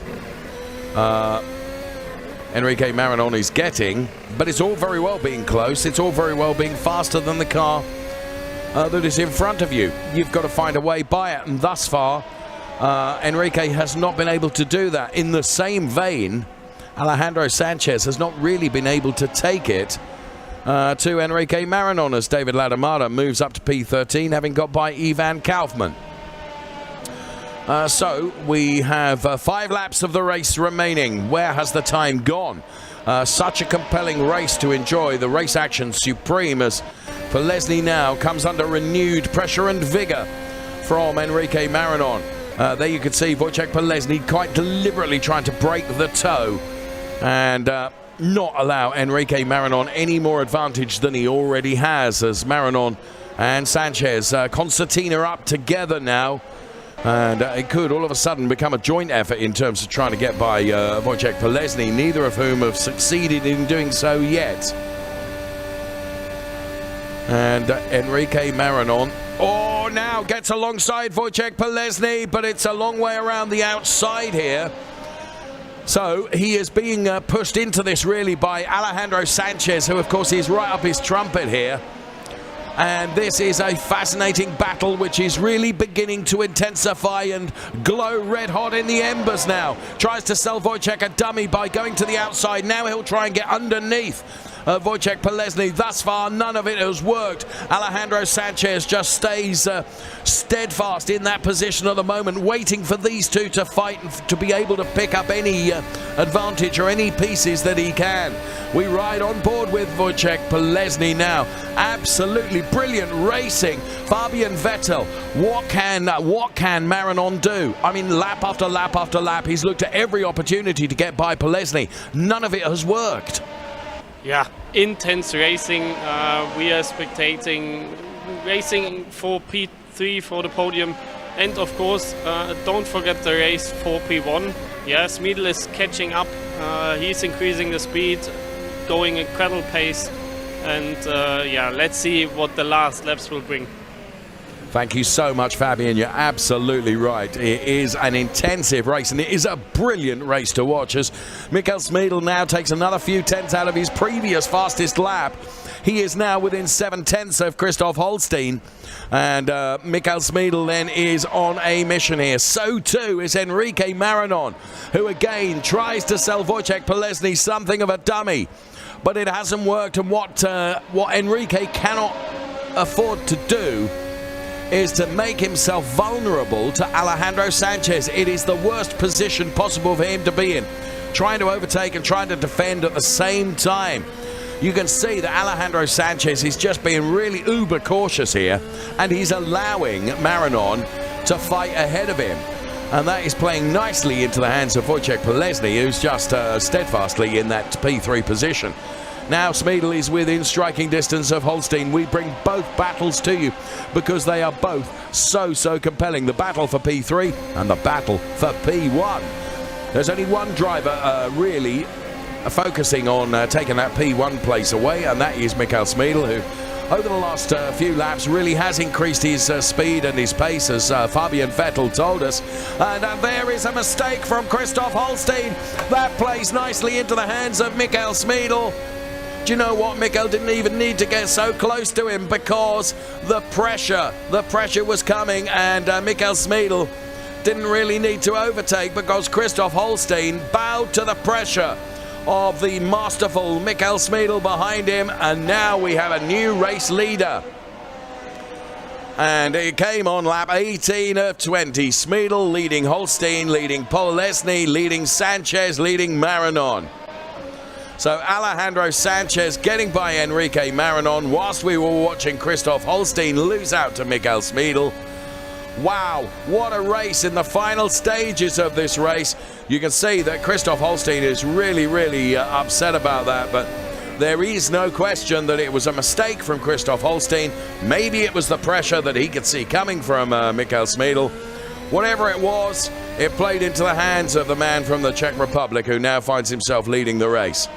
Now, Alejandro Sanchez, what can he do to get by Wojciech Polesny that Enrique Marinon was not able to do? Well, he's running out of time to be able to do it, in truth. And just look, Smeedel has now got 3 seconds ahead of Holstein in the lead of this race. Absolutely brilliant racing, and really clean and tidy racing as well. Loris Mistretta then is P12 at the moment. And Loris Mistretta has Haase and Vediger ahead of him in the 2 purple-coloured cars. And Loris Mistretta then is 2 cars away, of course, from being in the points zone and being in the payout zone as well. And if on the final couple of laps he could move himself up the order, he would like to do that. Here's Alejandro Sanchez now getting a little bit closer to Wojciech Polesny, but he's got a lot of work to do over the remainder of this lap, plus 1 more, which is all that remains in this race. And Enrique Marinon will want to right the wrongs of Sanchez getting by him as well, and Sanchez will be well aware of that fact also. Smeedel is now leading by 3.5 seconds over Christoph Holstein P2. Then Wojciech Polesny, who's a further 3 seconds down, running in P3. Alejandro Sanchez just off the podium in P4, ahead of Enrique Marinon. Jesus Cecilia with a brilliant debut in this wonderful Racing Unleashed series. Here is Alejandro Sanchez, national pit straight now, going into the Copse turn. Full chat flat. Can Alejandro Sanchez in the remainder of this lap, plus 1 more, just light the wick up still further on Wojciech Polesny? Can Enrique Marinon find the pace to get on terms once again with Alejandro Sanchez?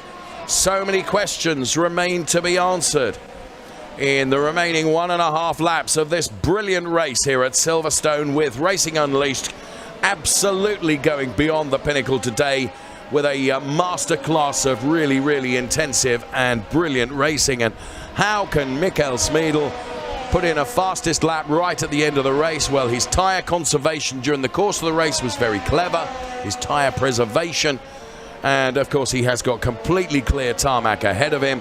He therefore takes advantage of that and moves his margin between himself and Christoph Holstein up to 4.4 seconds. We have started our final lap of this race at Silverstone. What a race it has been. Privileged to talk about it. Must be absolutely wonderful to be in one of the simulators driving it.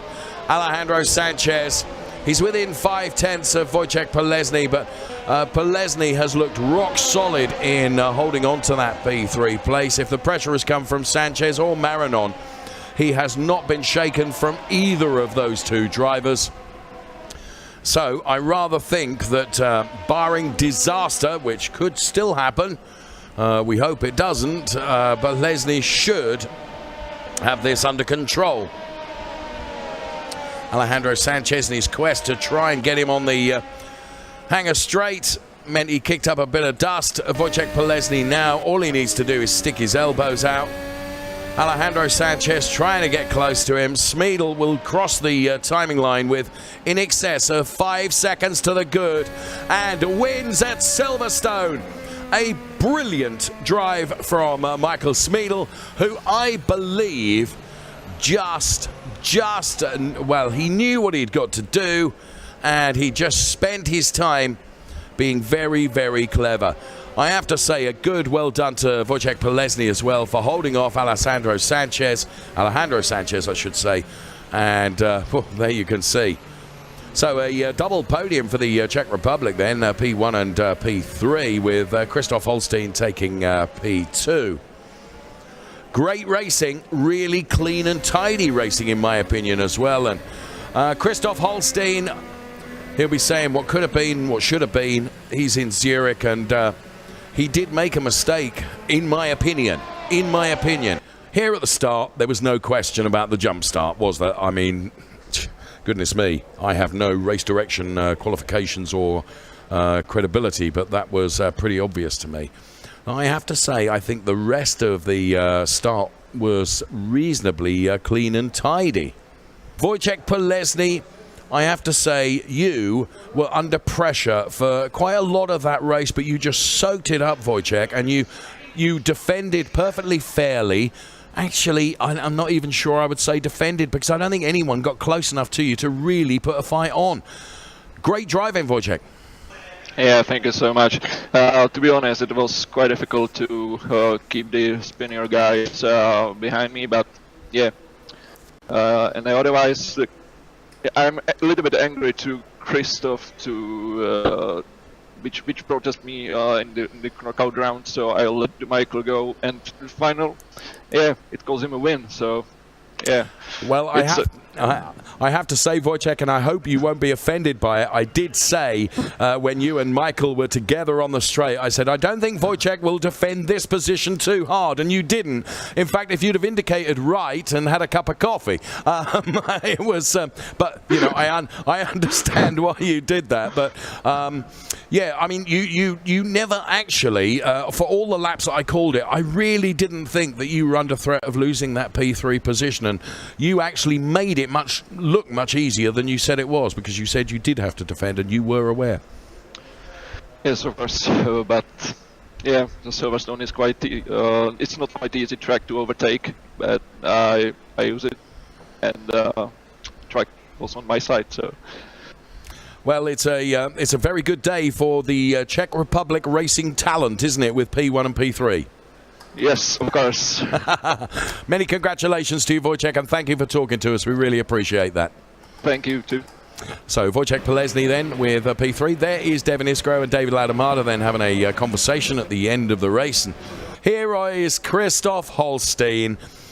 Christoph, I don't call many things correctly. You're in Zurich. I said, you know, there is a mistake, I'm sure, from Christoph Holstein as he runs wide and Michael Smeedel goes through. Was it the pressure of knowing that he was coming like a steam train behind you, Christoph? I mean, yes, obviously there was pressure, but it's not a mistake I made. It's I had a technical issue in that corner where my wheel was basically off-center. Like, it recalibrated itself midway through the corner, so I was going straight on. So there was not much I could do in that situation. I mean, you never know what would have happened in the 3 laps, and maybe would have made an actual mistake. But yeah, when you're 3 laps from victory and you lose the race like this, then yeah, it's not the greatest feeling. Well, first and foremost, Christoph, I owe you an apology then. It wasn't a mistake, it was a reset that needed to be done. You did jolly well to get that back in order then, and you're so humble as to say, you know, actually what would have happened in 3 laps, none of us will ever know, but at the moment it is going to be P2 for you. And do you feel then it is the win that got away, Christoph? I mean, you never know. I mean, he was super quick. I feel like he needed a little bit of time to get into a groove after he got past Polesny, and then he was catching very, very quickly, much more quickly than I would have hoped. So, well, I mean, yeah, he did everything right, and he deserved to be on the top of the podium. But yeah, obviously a little bit disappointed at the moment for P2. I think I'll sleep over it, and then on the next day I think I'll be happy with P2 because it's the best result of the season for me. Well done, Christoph. Your best result of the season. Thank you for talking to us then. So the podium is confirmed, which means that Christoph Holstein's P2 is confirmed. It means Wojciech Polesny's P3 is confirmed. And of course, for Michael Smeedel, it means, hello Fabian, it means his P1 is confirmed as well. So that's the way it looks at the moment. It's absolutely confirmed from race control. And Michael Smeedel then, I said that you'd got this strategically, you'd sussed that what you were going to do, you were going to make the real attack with the last 6 or 7 laps to do, and it was another brilliant drive. I had the audacity to call you a master. I apologise for that, but I think it was another masterful display, Michael. First of all, it's nice to hear you, Dave, after we missed the interview last time out when I finished fourth. Thank you. Yeah, I mean, I had to push like crazy right from the beginning. Obviously, I knew that the pace was there, so I was pushing like a maniac right from the first lap. And then I made a few nice overtakes, and yeah, obviously I was a little bit lucky with Christoph, so I feel sorry for him. He deserved to win that race, but I was there to collect that, and I have won the race, so it feels great. Very humble of you to say he deserved that race win, but at the end of the day, as a racing driver, you have to take your luck sometimes, and sometimes your luck is good, sometimes it's bad. Christoph was saying he felt that even if he hadn't had that steering reset in that corner where I thought he'd made a mistake, that you'd got so much pace that probably you'd have got by. Yeah, I wanted to put him under pressure, but obviously it made my life easier when he did that mistake or it was a technical issue, whatever. So yeah, really happy with that. I wasn't really aiming to win the race, to be honest. I am more like thinking about the championship now after 5 races, but obviously winning that race feels super special, and it's a great feeling, to be honest. My last question to you, when will you next be competing in the lounge in Kemptal so you and I can have a cup of tea together, friend? I don't know when, but well, to be honest, I would like to be there for the final race, and probably we're going to be invited there for Battle for Glory, I guess, so we can have a coffee and probably a few beers, I guess. I'm looking forward to that. Many congratulations on your win. We'll see you on the top step of the podium. Well done, Michael Smeedel, and absolutely, as always, a great privilege to talk to you. A very, very charming young man, as well as being a hugely successful racing driver. So we have heard that our podium is confirmed. Here it is. On the top step of the podium, Michael Smeedel, P1, Christoph Holstein is P2, and Wojciech Polesny is P3. And here we can see, going to step 3 on the podium is one Mr. Wojciech Polesny, who receives his trophy in the lounge in Munich. Well done, Wojciech. A fine P3 for you. Here taking P2 is Christoph Holstein. And thanks for the wave. Thanks for the thumbs up, Christoph. And many congratulations to you. P2 for Christoph Holstein then. And Michael Smeedel then on the top step of the podium. Many congratulations. Our race winner from... what's the silly pose for, Wojciech? From Silverstone. Confirmed results from Silverstone with Smeedel, Holstein and Polesny on the podium. Angelo Michel took P7 and Devin Isgro taking P9. Those 10, of course, are in the points. And then a big well done to Sebastian Hirsch, who you may recall jumped the start but ended up finishing in P14. And in the Drivers' Championship points then, Michael Smeedel now on 127 over Alejandro Sanchez on 53 and Angelo Michel on 51. It's Dominik Dedic who's P10 in the points at the moment. And then the rest of the order, as you can see, with Florian Hasse, he's P11 in the points, and Kevin Abe is P20. And that doesn't end there. So many drivers in the Racer League, of course, with Roger Marte and the rest of the order, as you can see. Hi, my name is Ralf Möller. I'm the Chief Fitness Officer of Racing Unleashed. For esports, sim racing, physical and mental fitness is important. 30 to 60 minutes of exercises per day are important for your success. Use your bike instead of your car, or just take a walk. There are no excuses. Running, cycling, swimming or gym. Just keep it going. So get fit and fast with a Gladiator. Racing Unleashed. See you soon.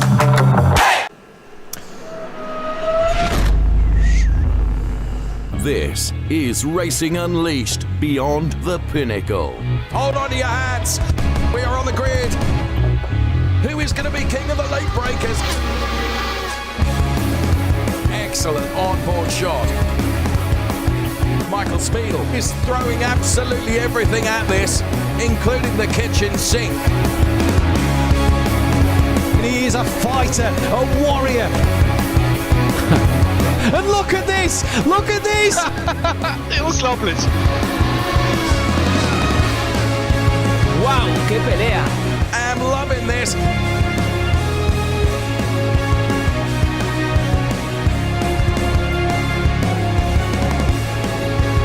Take your hat off and give him a bow.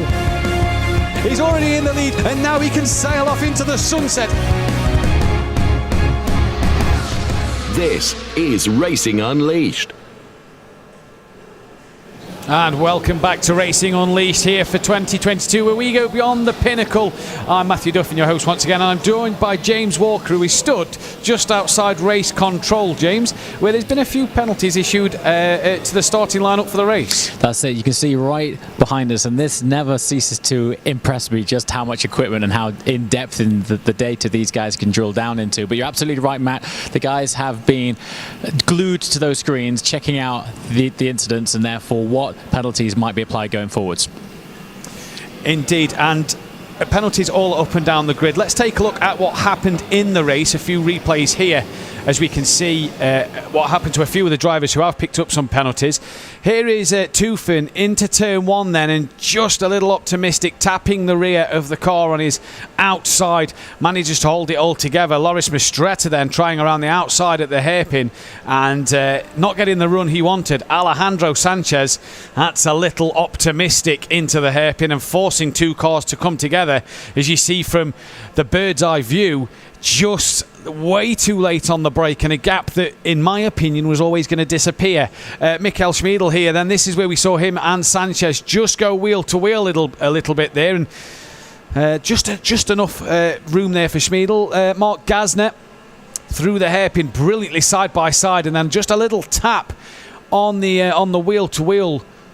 And then a bigger tap up the rear, and that kind of a push to pass, if you will, for Mikel.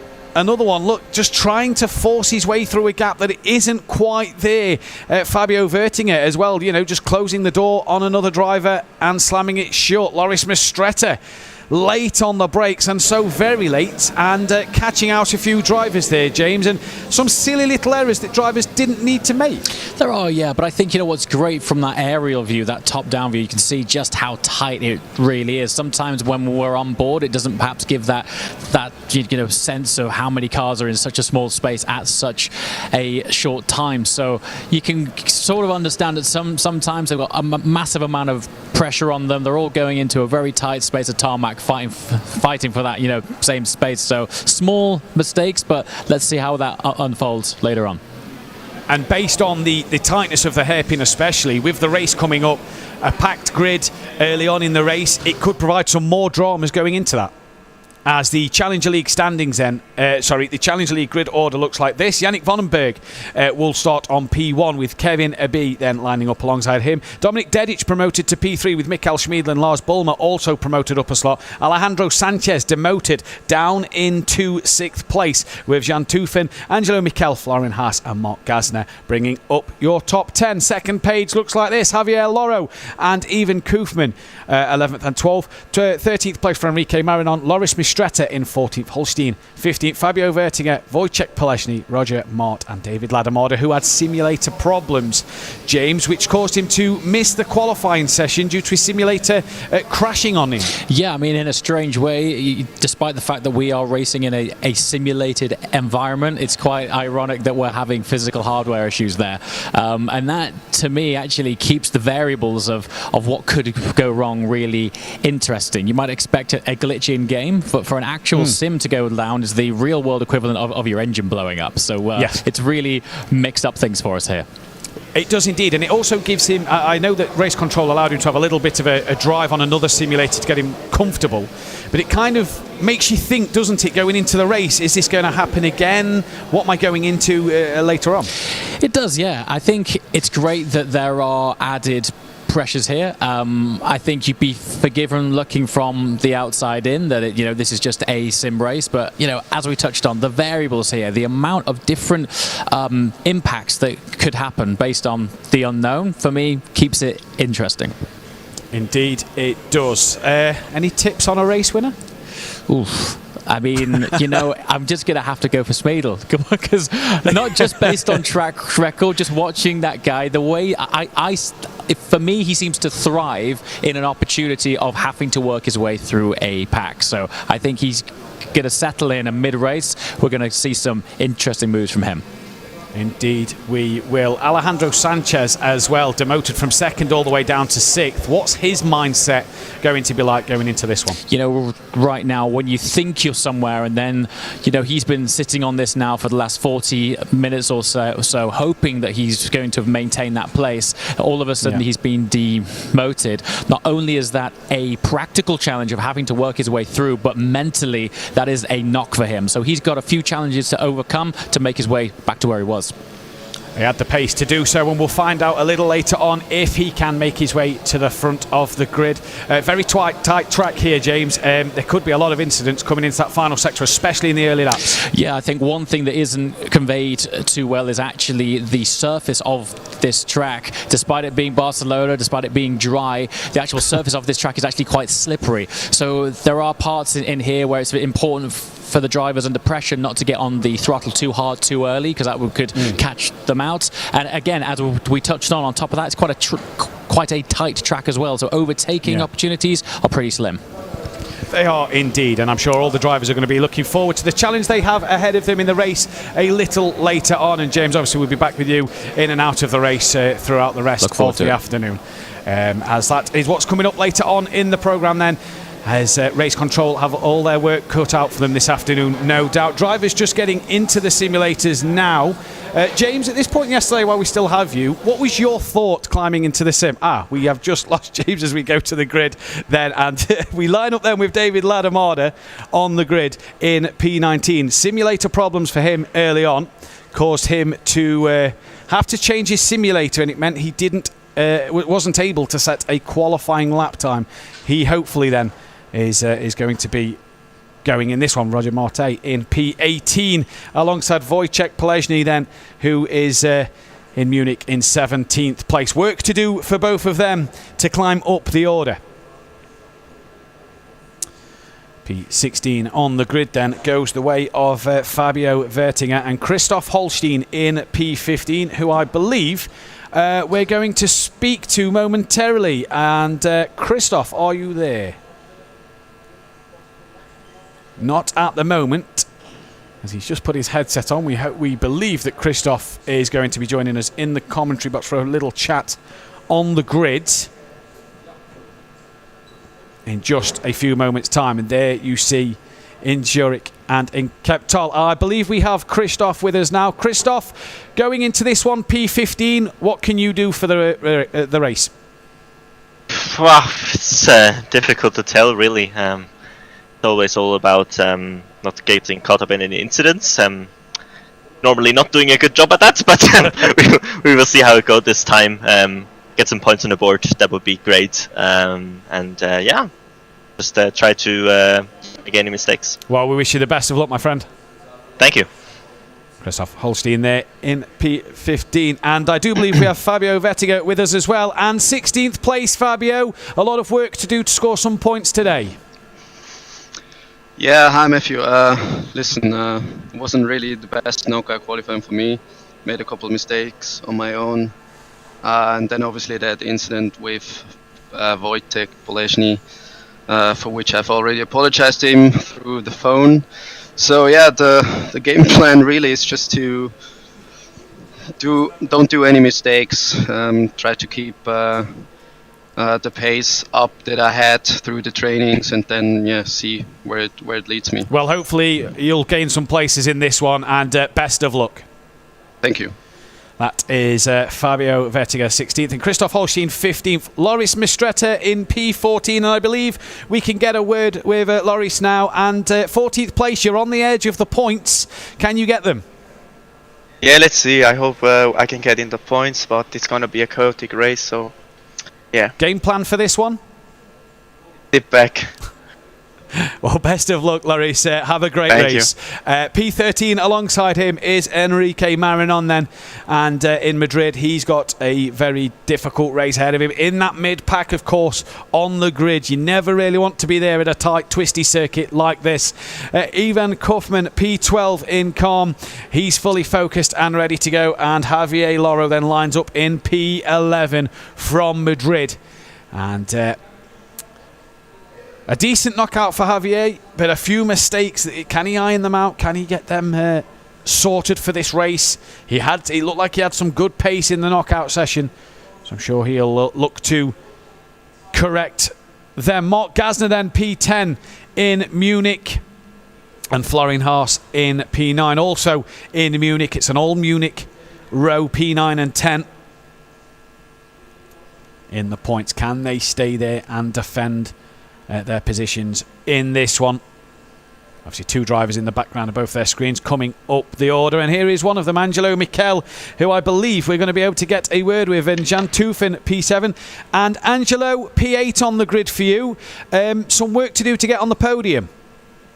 Yeah, but I must be honest, even if I'm starting from much more behind or much more in front, it's always surviving the first corner or more the first lap, so I will look forward to a clean race and hope just for the best. Indeed, clean race and all the best to you, my friend. Have a good one. Thanks, mate. So, Mikel P8 and Tufin 7th in Zurich. A lot of work to do for them too in this race. A long, hard race. Alejandro Sanchez P6 and Lars Bolmer in P5, and I believe we can speak with Alejandro, and a knockout session that has seen you drop down the standings. Can you make it back into the top 3? I hope so. You never know, it's hard to overtake, especially with the penalties given. Sometimes it's a bit hard as well, but we'll try our best as always to keep our nose clean and to finish in the, well, at least I want to win, but at least finish in the top 3. Indeed, you look like you've got some good pace out there, so good luck and all the best. Thank you. Lars Bolmer lining up in P5 alongside him. Then the second row of the grid looks a little like this. In just a moment it does anyway. Here we go. The second row of the grid. Munich, the champion, the Racer League champion. Michael Schmiedel then in P4. Can he get another race win under his belt? And Dominik Dedic here in Kemptol being promoted to P3. Very happy he was when he spoke to Mr. JWW a little earlier on with his performance.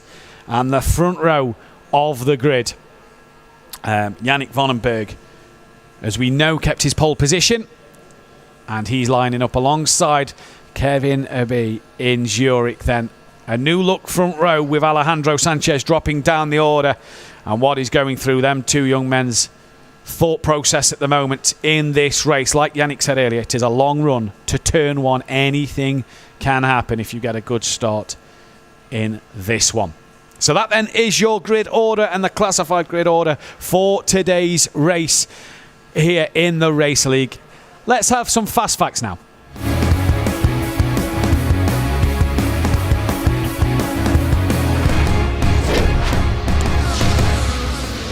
The Circuit de Barcelona Catalunya, the pre-season test track for the Formula 1 series. It's 4.675 kilometres long, 9 left-handers and 7 right-handers, with a 695-metre start from Yannick Vandenberg to turn 1. Europe's busiest circuit, and we saw that in the knockout qualifying session earlier on today. Here's what happened in the 2021 season, and oh, would you believe it? Michael Schmiedel was the man who took the race win and was very, very happy. Look, not his famous tap of the cockpit like we get used to seeing this season, but still very happy nonetheless. Turn 3, very tricky corner for the drivers out of 1 and 2. You come uphill and it's very easy to lose the back end of the car coming into there. Then you have the back straight. Can you lunge and send it into the hairpin corner? Maybe make up a place or 2 before you head to that final chicane. Very, very easy to lose a lot of time and get this horribly wrong before the start-finish straight. The way to the first corner is quite long, so there could be a lot of trouble before the first corner. But the strategy, of course, is to make no mistakes. I'm still at the stadium, I would say, where I drive against myself. Yeah. And not trying to make any mistakes. So the testing here, I found the optimum line for turn 5. And some fun facts here, where Lewis Hamilton and Nico Rosberg find their optimal line with pasta and ketchup. That's the apex right there. If you go out quite wide here, then a V. Yeah, that's enough. Thank you very much. That's the optimum line. I fully understand that. That's great. Nico Rosberg thinks I don't like it, so I just want some mayonnaise. Have you tried it? To go with his pasta. I don't like it. Try that. Look, how is that for an ideal line right there? Huh? That's turn 4. That's if I make a braking mistake. that's always the line make breaking No, I mistakes. don't always make them, but that's what happens when I do. I tried your tyres, man. They're all flat spotted. People say they weren't friends. That's your fast facts, though, here for Circuit de Barcelona, Catalonia. In the Racer League today, as the drivers now find themselves lined up on the grid and ready to go here, we await the lights. And there's just a calm setting here in Kemptol as everything goes a little quiet. And the storm is about to hit the circuit. The drivers fully prepared. Everybody focused. And you have to wonder what people are thinking, what their mindset is, and what will happen in this race. A great look at the Formula X Hybrid 2022 cars for this year in the beautiful Racing Unleashed liveries. Absolutely stunning to see. And their drivers just patiently waiting and biding their time for the red lights. Yannick Vandenberg and Kevin Abbe on the front row. Who will get the best launch? Michael Schmiedl right behind the two red arrows on the right hand side. Here's live in Kemptol the shot of all the drivers up and down our racing lounge here in Kemptol as the lights come on now. It's a long hold, and for the 8th time this season, it's green and go in the Racer League, and it is a great start from everybody, especially the guys on the front row who already are hunting down towards turn 1. As the camera pans out now, all spread out into turn 1 they come. Schmiedl just patiently waiting, and up the inside goes Abbe. Round the outside goes Dominic Dedic, an absolute demon move into turn 1 and 2, and we've had a spinner. That is your pole sitter, Yannick Vandenberg, who is off on the exit of the second corner, and a mistake already for him. But Kevin Abbe now leads from Alejandro Sanchez, who's had a fantastic getaway from 6th up into 2nd place and is being chased down by Schmiedl and Mikel already. Dedic losing out through the first few corners, then he's down to 5th place. Schmiedl then P3 at the moment, a bit of a gap to him, and Mikel has got a train of cars behind him, but we know this guy will just patiently wait and bide his time. And Alejandro Sanchez now up the inside, race lead early on in this first lap, and can he now start to pull away, build a big gap? Kevin there a little wide and cost him a mistake there that gifted Alejandro Sanchez this race lead. Everybody through the hairpin relatively okay. Javier Loro has had a mistake somewhere, he's dropped down to P19, but for this man a penalty dropped him to 6th place in knockout, and he's already in the lead of this one at the end of the first lap. What a fantastic start for Alejandro Sanchez. The front, he's very wide through turn 5 with Vandenberg, and this allows Holstein here to just have a little look and an opportunity maybe to put Vandenberg under some pressure, and patiently waits to get through as they come towards the back straight now. Can he get close enough on the rear wing now with Yannick Vandenberg? From behind you see Christoph Holstein, just a little wiggle through the exit of the corner, and he can't get close enough into the hairpin, but if he stays close enough through this final sector, he could maybe have a good opportunity at getting past down the start straight. Dominic Dedic and Mark Gasner have both got past Enrique Marinon then, so maybe a mistake from Marinon as Alejandro Sanchez pumps in the fastest lap at 21.547, 2/10 quicker than Schmiedl last time around. That is all important for him to build a gap. Marinon, on the right hand side of your screen to the outside of Mark Gasner at turn 1, and it gives Gasner plenty of room and respect there, and Gasner returns the favour, and back through goes Mark Gasner into 2nd place. Left hand side of your screen you can still see Christoph Holstein applying pressure to Yannick Vandenberg, but Lars Bulmer's now deciding to join the party. A little wide through turn 3 for Lars Bulmer. That might make Javier Loro look a little more interested, as they use all the runoff possible to make the turn 4 as wide an entry as they can, and through goes Holstein as he now hunts down once again after Vandenberg, who has a huge lockup into turn 5 and just struggling at turn 5. 2 laps in a row that is now for Vandenberg, and Holstein might want to be a bit closer then next time around, as turn 5 seems to be where Vandenberg is just starting to make a mistake or two. Your pole sitter, let's not forget, Alejandro Sanchez, 1.7 seconds he's got, and who's that? Javier Loro in the background, well off over the curb in the AstroTurf and into the gravel. Here is Ivan Kaufman then. Bit of traffic in front of him as he heads into the final sector the chicane now, and you see 3 or 4 cars in front of Sanchez. Pumps in another fastest lap for Kaufman in that P10 at the minute, and has Polezny and Haas and Marinon all in close company, and can get himself a few places here maybe. P10, there's a few cars just in front having a little look, and who's that in the background having a defend? I think that's Loris Mistretta and Jan Teufen having a little battle into turn 1, and I do believe Mistretta and Teufen side by side in the background you see there, and Teufen gets back past. Holstein has got past Vonenberg on the timing screens, and Javier Loro's got past Lars Bulmer as well, so job done for Holstein there then, as we're on board with Ivan Kufman at the moment, right behind Wojciech Polezny. Champion here, Michael Schmiedl, hunting down after Alejandro Sanchez in this one. 1.8 the gap at the moment, and Schmiedl so far doing what he needs to do to hunt him down, but he's a patient man. We see this in the knockout qualifying, we see this every week. It's early on in the race, he's being very patient and very calm and waiting for Sanchez to make a mistake or two. On board Wojciech Polezny now, as has Haas in front of him. Couple of tenths he gains through the hairpin. Now stick with him, Wojciech, through this last section here, as Bulmer gets back ahead of Loro on the timing screens. If Wojciech can stay with Haas here, get a good run down the start straight into turn 1. It's a good exit from the chicane, and you have to say Florian Haas there got the better exit, just gaps him a little bit. Now Christoph Holstein on the back of another car. He's trying to make some impressive moves here and gain a lot of places in that slipstream. You see the 2 or 3 cars in front going side by side. Down the straight we come. That is Lars Bulmer and Loro going side by side, and up front that is Mistretta and Teufen once again going side by side. A puff of smoke as the driver locks up, not sure which one, and Loro gets back ahead of Bulmer in the background. So moves being made all over the place here, and Holstein on the back of Ladomada just having to patiently wait what has happened to Mistretta up front, because David Ladomada now looking to the outside at turn 4. Can't get it done the long way round. Can he keep his nose there for turn 5? He pulls to the outside, and Mistretta locks up going into turn 5.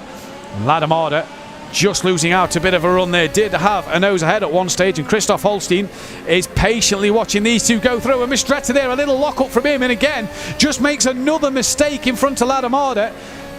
And for Holstein here, not 1 but 2 places he can see it an opportunity. David Ladomada has a look at the hairpin, but he's too far back, and Holstein coming under pressure from behind by the 3 cars behind him. A bit of a train forming here behind Mistretta then. The yellow Formula X hybrid, hang on to it Holstein, and he does beautifully there. Well held, as he just got on the power a little too much and manages to keep the car pointing in the right direction. A wiggle there from Mistretta coming out the chicane as well. He's now got to hope that David Ladomada didn't get as good a run as he did. But look at Holstein here, the double slipstream from the 2 cars in front. He pulls out on David Ladomada now, and into turn 1 up the inside. The 2 drivers from Kemptal, job done, and that is Javier Loro getting past Vonenberg in the background as we change to Loris Mistretta from the rear wing, who just seems to be struggling to get this car exiting the corners at the moment. Keeps having a bit of a wiggle and a bit of a snap mid-corner. But for Holstein then, P14 at the moment, and on his way up the order once again. Great pace being shown by Holstein.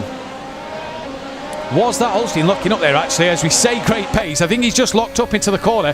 Here's Javier Loro, who started P11. He's down in 16th place, so not the opener to this race that he'd have wanted then. And he is on the back of David Ladomada now, who just touches a bit of the curb, a bit greedy with it there, has a huge wiggle, and this could make Loro very interested. Send it into the hairpin, he does, gets alongside as Ladomada tries to close the door, but Javier Loro keeps his nose there, gets the job done. Alejandro Sanchez out front, 1:21.117, fastest lap of the race, 8 tenths quicker than Michael Schmiedl, and is now 3.2 seconds ahead, as Holstein still putting pressure on Mistretta for 13th place. Here's Florian Haas under pressure from Polezny and trying to put pressure on Marinon. Then as Marinon is looking for a way past Gazner, there's all sorts of traffic, and when we said it's the busiest circuit in the fun facts, we wasn't joking. All the drivers using the runoff opens turn 4 for them as much as possible. And a great mid-pack battle here. David Ladomada back ahead of Yannick Vonenberg then. So Yannick Vonenberg must have just got ahead, and your pole sitter down in 17th, struggling to come back through the pack at the moment. But for David Ladamada, obviously had the simulator change after knockout qualifying simulator problems, so he's possibly getting used to the feel of that simulator. If it's just a little bit off, he'll know, and it's got to be playing in the back of his mind about what happened in knockout. For Marinon now then, 3.5 tenths of a second behind Mark Gasner, and not close enough as they come to the chicane. The top 4, by the way, the top 3 have all gone. They're all separated by a good margin. And then Kevin Abbey in P4 has the car of Dominic Dedic right up the gearbox. Here is Lars Bolmer in Kemptall and is trying to find a way through here then.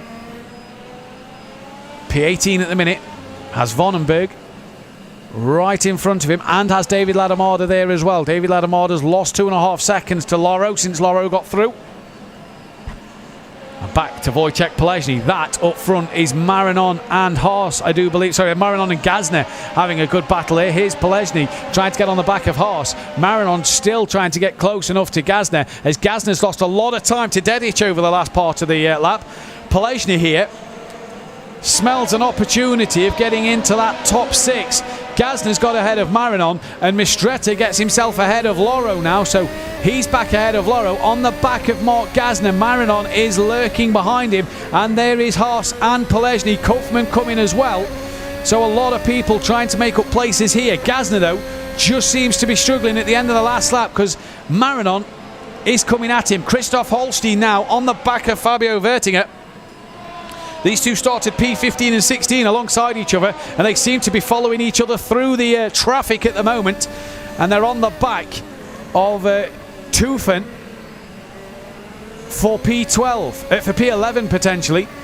And Christoph Holstein here, the determination in his face, absolutely focused and wants as many places as he can get. He's not far from the points here, but Tufen 6.1 seconds off the back of Kaufman, so he's got a lot of work to do to clear this traffic and get ahead and close the 6-second gap that he's got in front of him. Then he's right on the back of Vertinger now, and Christoph Holstein makes Vertinger goes defensively. Will he look around the outside of turn 1? He's already got the move done before turn 1, and Christoph Holstein, as easy as you like, he's carving through this field like your Christmas turkey dinner, and into P12 he goes. Tufen 9 tenths in front of him now, but it's got a massive job if he's going to get into this point. Holstein showing some immense pace in this race at the moment. Out front, Sanchez 4.2 seconds ahead of Schmiedel at the minute.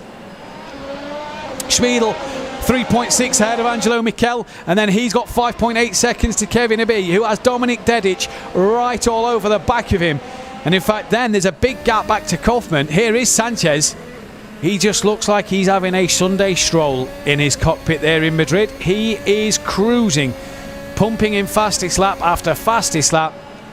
And this man really is on another level here today. Schmiedel doesn't have an answer for him at the moment and loses another 4 tenths to Alejandro Sanchez last time around. So fantastic work, and really did it all in the first lap. The penalty to his name clearly after knockout hasn't distracted Sanchez from his goal here today. Here is Schmiedel then, another man that just looks as cool as ever. Through into turn 4 he goes. Just doesn't seem to have the pace of Alejandro Sanchez today. Angelo Mikel, a colleague of Schmiedel's in Munich, and doing the best job he possibly can to make sure that he can close the gap to that man in the background, Michael Schmiedel. But you have to say that these three very evenly matched and very spread out. Here then, Florian Haase on the back of Wojciech Polezny, who's just started to lose out to Enrique Marinon, who is all over the back of Mark Gasner. Tries to go side by side, you see up front, but couldn't do it into the right-hander. Now possibly has his best chance down the hairpin. That's Gasner who goes defensive. Marinon's going to try right around the outside. Can he tuck back underneath? What an absolute move that is. Does he get it done? No, he doesn't. Gasner hanging on in there, and this has invited Wojciech Polezny right back into this fight. Dominic Dedic now in P5. Looking to get on the back of Kevin Abbey. Holstein's got past Tufen now, so Christoph making it yet more moves into the top 11 he goes. 7 seconds he's got to find to get that top 10, and we are halfway through this race, so he's running out of time. but is showing fantastic pace. Here goes Marinon to the outside, and is that going to be job done on the brakes before turn 1? Brakes very, very late, and back comes Gazner. Bit of wheel-to-wheel contact there, but very cleanly done by the pair of them, and that look has put Wojciech Polezny so wide at turn 3.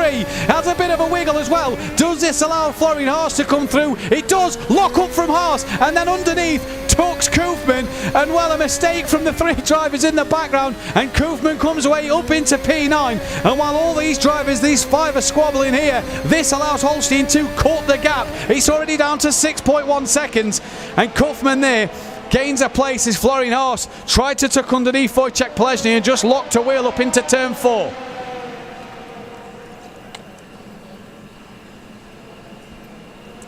Koofman now on the back of Polezny.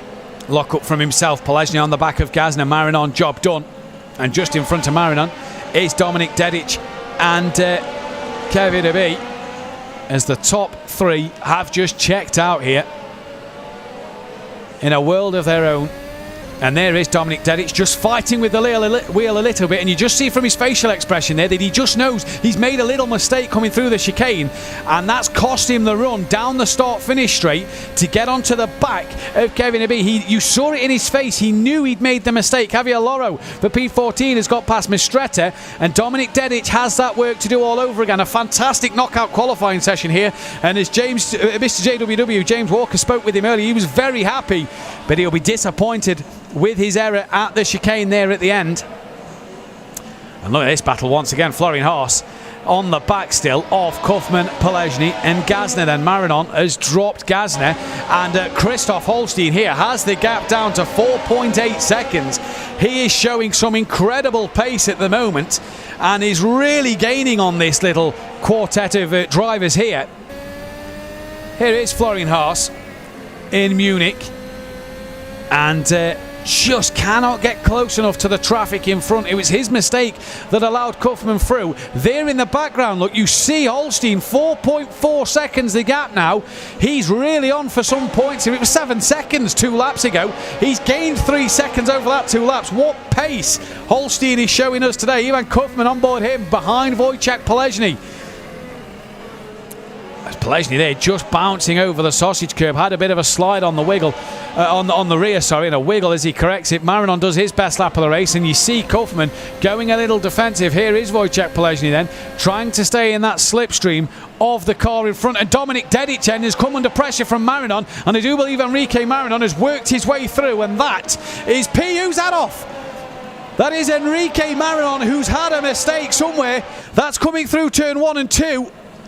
Didn't quite see what happened, but down into P10 he goes. Christoph Holstein now is even closer to the points, and that promotes Dedic back to 5th. Gazner, Polezny, Koofman and Haas all up an extra place as well, but for Dominik Dedic, he's well behind Kevin Abbey now. 1.3 seconds he has to make up, and for Christoph Holstein, 2.5 seconds from him and a point in this championship battle.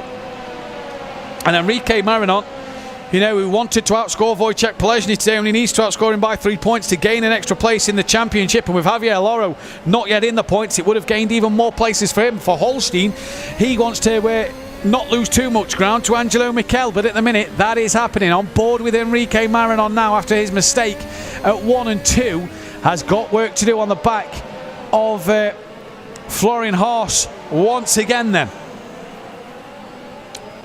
And the traffic jam here at Catalonia. Holstein 2.5 behind Marinon. Marinon has some fantastic pace in this race at the minute. And down the start straight they come. Everybody now to start lap 14 here at the Circuit de Barcelona, Catalonia.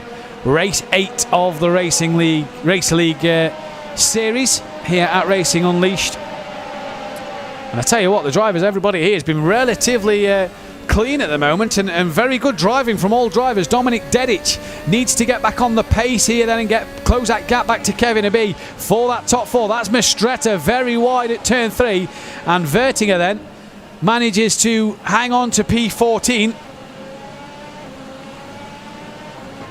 and through he goes into the middle sector. Florian Haas now P9 at the moment, trying to stick to the back of Koofman, but has Enrique Marinon charging after his mistake at turn 1 and 2, and is really coming after Haas here. Holstein not able to close the gap to Marinon, but is closing the gap to the cars in front, and the more Marinon starts to get hold up and starts to fight with these drivers, the better. Schmiedl just puts in his fastest lap of the race, not the fastest lap overall, but his personal best.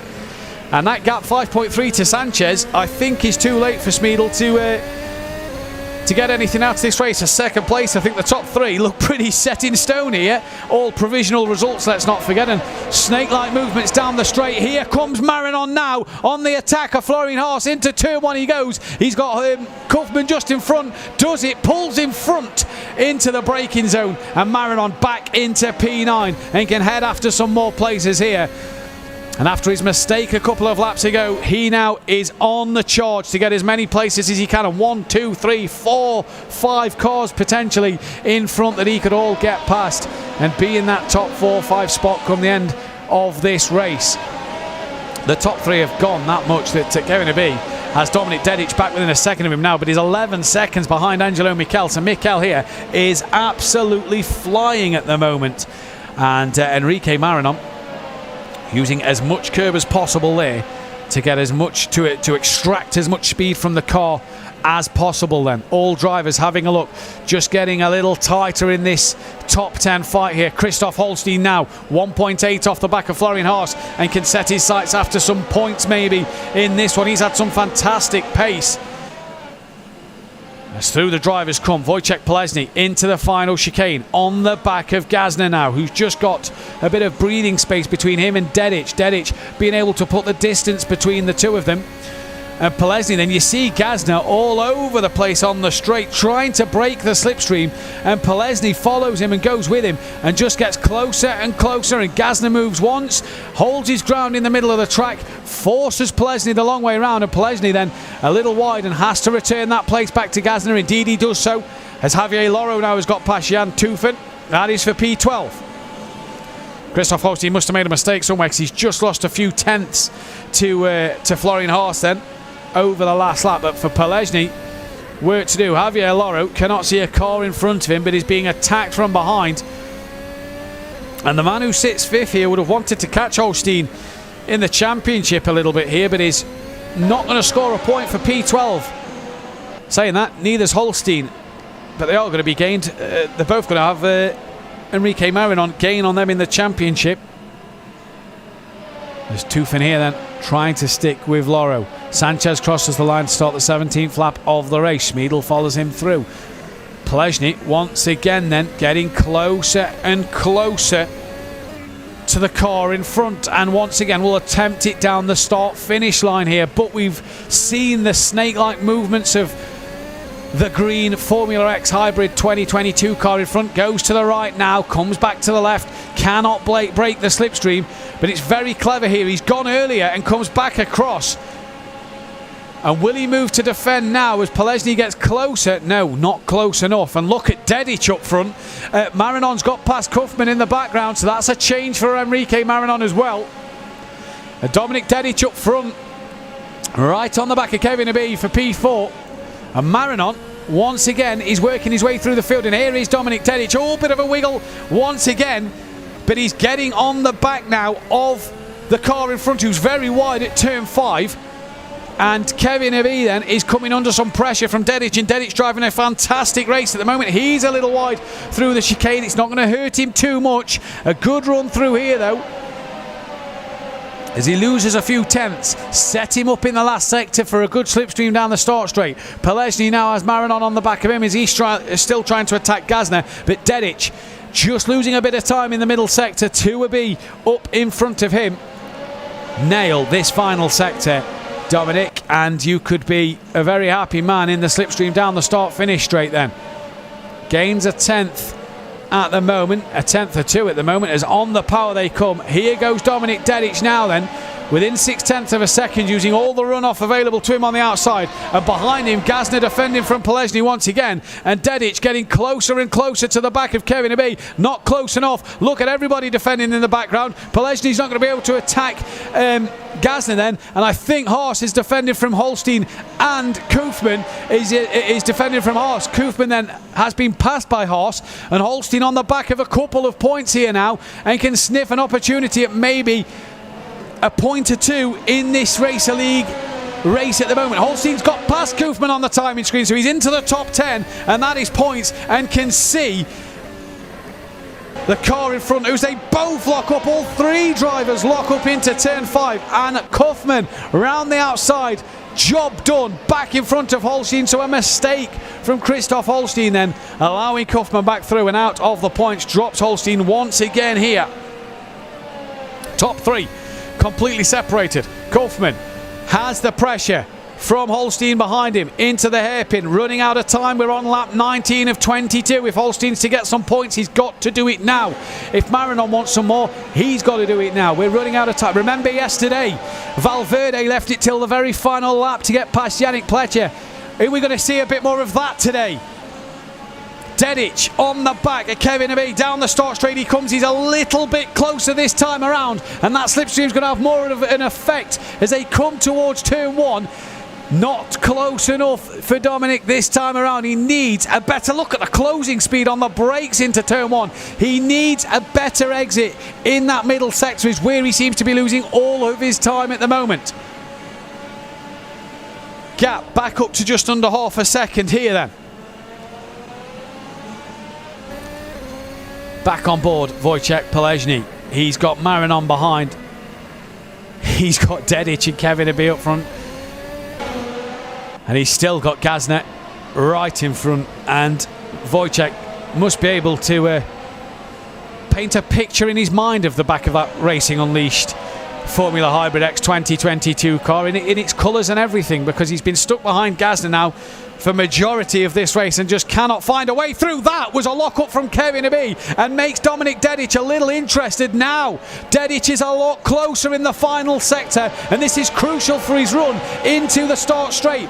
3/10 that gap, and Dedic needs an almighty run out the chicane. On board Dedic now, and he gets a decent run at the moment. Keep it nice and tidy, Dominic. Now he's really close, and the 3 cars behind all getting the benefit of a slipstream. Can Dominic Dedic here pull out to make a move on the rear wing of Kevin Abbey, who goes defensive to Dominic Dedic, who pulls to the outside now of turn 1 and has the move done? Not just yet, he does now at turn 1, holds it for turn 2, and that is Dominic Dedic into P4. And it's been a long time coming. A very patient Kevin Abbey, who loses out to Dominic Dedic very wide, and through goes Gazner, through goes Polezny, and in 3 corners he loses 3 places, and now has Enrique Marinon right on the back of him. Holstein still battling with Koofman for that final points position here, as we are on lap 20 of 22. And we've not even seen the front 3 mainly in this race, because they've been in a race of their own. Marinon on the back now of Abbey after a mistake, and now he puts a wheel in the gravel, just pushing a little too hard maybe. And the train of cars, Polezny, bit of a lock-up at the hairpin. Look, there's Florian Haas on the back. Then there's Tufan, there's Holstein. Javier Loro wants a point in this race. They're all so close together in the middle of this race. And I tell you what a fantastic battle to the end. Are we going to see some moves like we did yesterday from Valverde? Top 3 in a race of their own. Bit of a parade, if you will. Here comes Gazner defending from Polezny once again. Abbey and Marinon side by side in the background, and Marinon is going to go up the inside, and in fact that is Gazner, who was attacking Dominic Dedic, and I do believe has got the move done on Dedic. And has Dedic come back at him? Yes, he has. Dedic gets the place back, and now Polezny looks to make a move on Gazner, who was slow through turn 3, and Polezny to the outside of 4. Can he hang it around the outside and keep a nose in for 5? No, he can't. And Gazner, late lunge from Wojciech Plesny late on the brakes, tapped the back of Gazna there, and you might want to back out of that one and tuck him behind. He does now attacks once again into the chicane, and these two side by side. Plesny just gives him enough room, and that allows now Enrique Marinon to come through past Gazna, and he gains another place. Fantastic battle here as Sanchez enters the final lap of this race. All of these are still on lap 21, and look at the traffic in the background. It is really getting chaotic here. Gazna, is that him back past? No, it was Haas getting past Abi then, so he's down to 9th place now. Is Kevin Abi. He's gone from 4th to 9th in 2 laps. And well, did Wojciech Plesny push to pass there? That will be the real question. I'm sure Race Control will be taking a look at that one. It's been a fairly quiet race in terms of incidents up until that moment. And the busiest track on the calendar is proving to be just that once again. Kevin Abi defending now from Kaufman, goes to the inside. What was 4th 3 laps ago is now a fight for 10th place. Up the inside, give him the room for 2, and he just tries to close the door, and contact made. They both managed to keep going though, and Kaufman maybe just a little lift to give Abi the place back. David Ladamada's dropped down to 19th, so I'm not sure what's happened to him there. A 27.6, so a pretty bad lap from David Ladamada, but Abi then just closing the door on Kaufman. That's allowed Loro through, who's got past Holstein and Kaufman, and now Tufen's got past Holstein, and Vetting has got past Kaufman. What's happening to Kaufman and Holstein? They are dropping down the order here, and they are stumbling at the very end, and I believe Alejandro Sanchez, he's already crossed the line and has won this race in great fashion. We missed that. He's been on his own in this one. Mikael Schmiedel's going to cross the line for P2. Angelo Mikel for P3. Dominic Dedicen, can he hang on for that 4th place? He's got Plesny right behind him. There is Schmiedel. Just didn't have the pace of Sanchez today, but a 2nd place nonetheless. He'll be very happy with that. Here comes Dominic Dedic. In fact, here comes a long list of cars. Dedic is going to cross the line for a P4. Plesny will cross the line for a P5. Enrique Marinon will get P6 at the end of that. And there is Angelo Mikel, a very quiet P3. And race over, boys? Yeah, I think so. Doesn't know if he's still racing or if it's finished, I reckon there, because he's been in a world of his own all afternoon. Have the top 3. And what a race from them. What happened to David Ladamada at the end? 19th place for him. Roger Marte, 18th place. So Marinon, P6th. Gazna then come across the line for 7th. Florian Haase got 8th place. Tufen, he came across for 9th. Javier Loro got the final point of P10. Kevin Abi, 4th place for so long, but couldn't hang on to it, down in 11th place. Fabio Vertinger at the end coming home with 12th place. Mistretta getting 13th. And what happened to Holstein? Kaufman 14th place. What happened to Holstein as he got 15th in that one? A great pace route. Yannick Vonenberg, your pole sitter, 16th after a spin at the very beginning. Lars Bulmer could only manage P17, and Roger Mort P18. And as the drivers getting out the cockpits, pulling into the pit lane, then what a race. Very quiet and calm from the top 3, but the top 10 battle there was absolutely fantastic, and a fight until the end. There we see at Munich a very, very calm racing lounge at the minute, and a very fantastic scene for them drivers to come out of the cockpits and work hard once again. What a race as we see the trophies being displayed there. And there was Sero Zambra and Yannick Pletcher just leaving the racing lounge here in Kemptol, and there's Dedic and Ladamada and Roger Marte then all just discussing the race and what happened. Big discussion there from Dedic and one of our colleagues at Racing Unleashed there then. And Roger Marte just looking at David Ladamada's headset there. I wonder if he had a headset problem and lost all sound. That though is very interesting. If he's had another technical issue, oh, that would be an absolute shame for him. As Dominic Dedic climbs out the car, and he can be very pleased with his P4 in that race. It was a fantastic drive. Was stuck behind Kevin Abi for so long and managed to get the move done. There you see Wojciech Plesny stood up out of his cockpit That is Vonenberg, the bottom left of your screen. Head in his hands and maybe reflecting on what could have been today as we await confirmation of the podium, but I can't really see the podium changing. It was a very quiet race bar the opening lap for the top three, you have to say. And everybody there in Munich just discussing and chatting and going over what happened in the race. Let's take a look at some replays then of what happened here at Catalonia after a action-packed race for the top 10.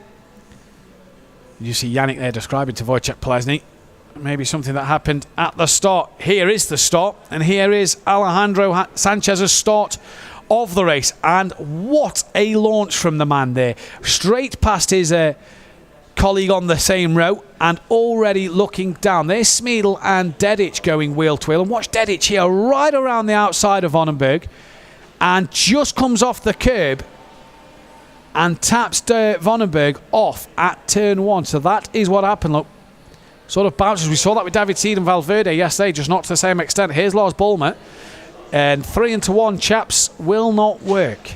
As you see Vonenberg spinning off to the right hand side, and then he gets a big whack up the rear and round he goes. Was that what Vonenberg was discussing with Wojciech Polesny there then about what happened at turn 1? I wonder. All looked good for the race leaders though in the race. Smeedle, Mikkel. Here's another highlight of Holstein. Oh, there's a spinner, and Holstein there, that's what happened to him at the start. Smeedle up the inside of Dedic. Bit of a tap from Dedic, and Smeedle manages to hang on to it. Dominic Dedic, he's been in the wars today, hasn't he? Just wheel to wheel with another car. Already had the inside line. Javier Loro. Oh, the car just lost it in front of him. You just saw it snap on the curb.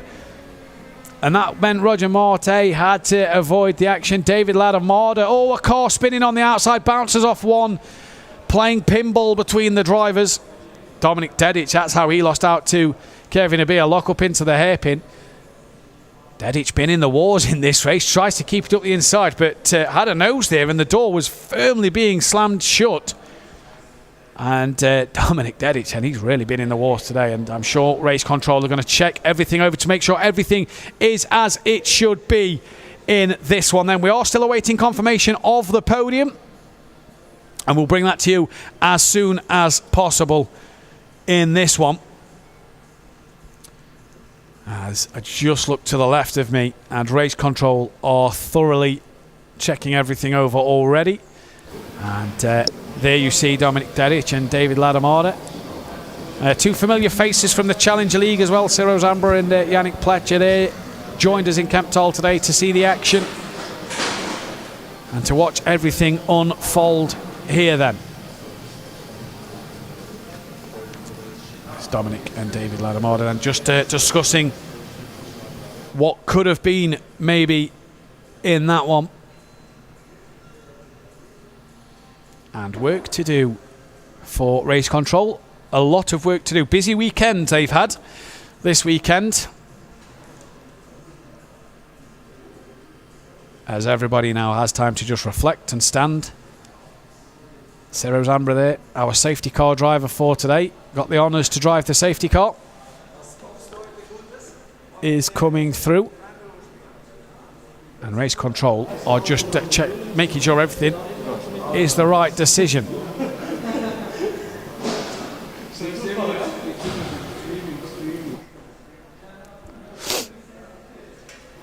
Everybody discussing that then, and I believe now we can bring you Mr. JWW. James, what a fascinating race that was.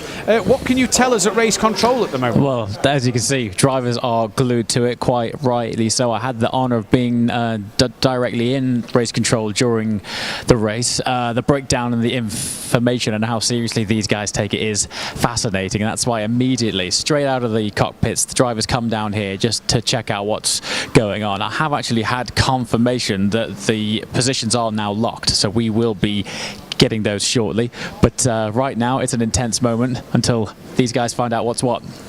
Indeed it is, and it looks very intense. Dominic Dedic, we saw in the replays there, involved in a few incidents, and I assume he's down there. just making sure that everything is as it should be. Yeah, I think everyone wants clarity in the moment. Everything's happening at 10/10. It's all so fast-paced. You can't help but question yourself or the other drivers around you. The beauty of this system is it captures everything literally in 3D or 4D. They come down here, break it all down, look at it from multiple angles, and it gives both clarity and reassurance depending on what your situation might be. And a nervous moment, obviously, for all the drivers. They don't want the penalties coming their way, especially if you got a good result and scored some points. A very nervous time for them all. That's it, yeah. I mean, you know, a lot of this is unknown. That's why they rush down these steps and go straight to race control. They've got a feeling, oh, remember lap 6 when that incident happened? It's lodged in their mind, but they're never quite sure. So right now it could be 50-50. What's taking place right now is a complete breakdown of every incident, replays, logging it, just to set factual clarity as to where everyone stands. And an interesting job. You'd hate to be part of race control right now, making sure you don't get the decision wrong. We'll speak with James a little later on. That was Alejandro Sanchez crossing the line for the race win. And a good job from him. And I do believe that this is the confirmed podium then. Alejandro Sanchez, your race winner, with Michael Schmiedl second place and Angelo Michel P3. That is what we can tell you is confirmed. And we will bring you an interview with the drivers very shortly as well. So a great job from the top 3. And I believe now we can hear from Angelo Michel. Angelo, a very, very quiet race after the start. Yeah. Fortunately for me, I must say. I got a a great start from P8. Got into the first 2 corners. I was already, I think, 5th. After the 3rd corner, I was 4. And then I got in the second lap Aibi. And from there on, I was trying at the beginning to keep up with Mikael. But it was very clear for me that the pace is not there. Unfortunately for me, Mikael didn't achieve to catch up Sanchez for the championship for me. So it's great points for me, but for the championship, it's a big loss. A loss in the championship, like you say. Was you hoping that Mikael could get you closer to Sanchez by maybe having a fight with him? Yeah, I was trying, but I have seen at the early stages that the pace is not there where I wanted it to be. It was good. It was very good to make much space to the guys behind me, but for the front pace, it was too much. I was too slow, just to say. And we go into the Zurich airport circuit next time around, looking to have a bit better fortune, maybe a race win to your name? I would love to, if I could achieve maybe 1 win in the championship, but it will be very hard, and I'm just looking for the championship. Well, we wish you the best luck in the rest of the championship, Angelo, and well done today. Thank you very much. So that was Angelo Michel, and P3 for him today in a fantastic race. Good start, and didn't really look back from there. And I believe now we are joined by the Racer League champion himself, and position 2 today. Michael Schmiedl, I don't believe if he can hear us. I can hear you loud and clear. P2, it's not the worst result in the world, but you just didn't seem to have the pace of Sanchez today. Well, the first thing that happened to me was obviously I was a little bit unlucky with the happening in the first 2 corners, so I had to back off there, and obviously Sanchez went around the outside, which was the better solution of that whole thing. After the first lap, I already knew that it's not going to be enough today, and I basically settled to P2 and put the car to cruise control mode. Because the bigger issue for me was today that the game was lagging so much, especially on the braking, I couldn't really get into the rhythm thanks to that. It was the same simulator and the same problems that I had back in Mugello, the same one. So I was okay with P2. I do think we've just to make a mistake, and that was it. Yeah, so simulator problems again for yourself today, Michael. P2 though, still a very good result for yourself. Well, to be honest, it was probably the maximum today. I mean, I could match Alejandro pace, but with the problems, I was losing 3 or 4 tenths per lap, and that was the difference between us today. Obviously, championship wrapped up, so it's just more points under your belt and more podiums and trophies to take home. Yeah, exactly. I mean, I can be satisfied, and it was more like a damage limitation today. Well done on the second place. Congratulations. Thank you very much. Michael Schmiedel there then, your second place as we look at race control once again. Very fascinating sights here. Race control still going over every incident at the moment. And we're joined now by our race winner, Alejandro Sanchez. And what an opening lap. Just talk us through it. I got lucky and I picked the right lane. That's what happened. They started crashing into each other and I came out of T3 already P2. So it was... I knew I had the pace, so it was just a matter of getting into the rhythm and going into P1 as well. He made a mistake, so it was quite easy to overtake him. And then from then onwards, just keeping on pushing to build a gap to his middle.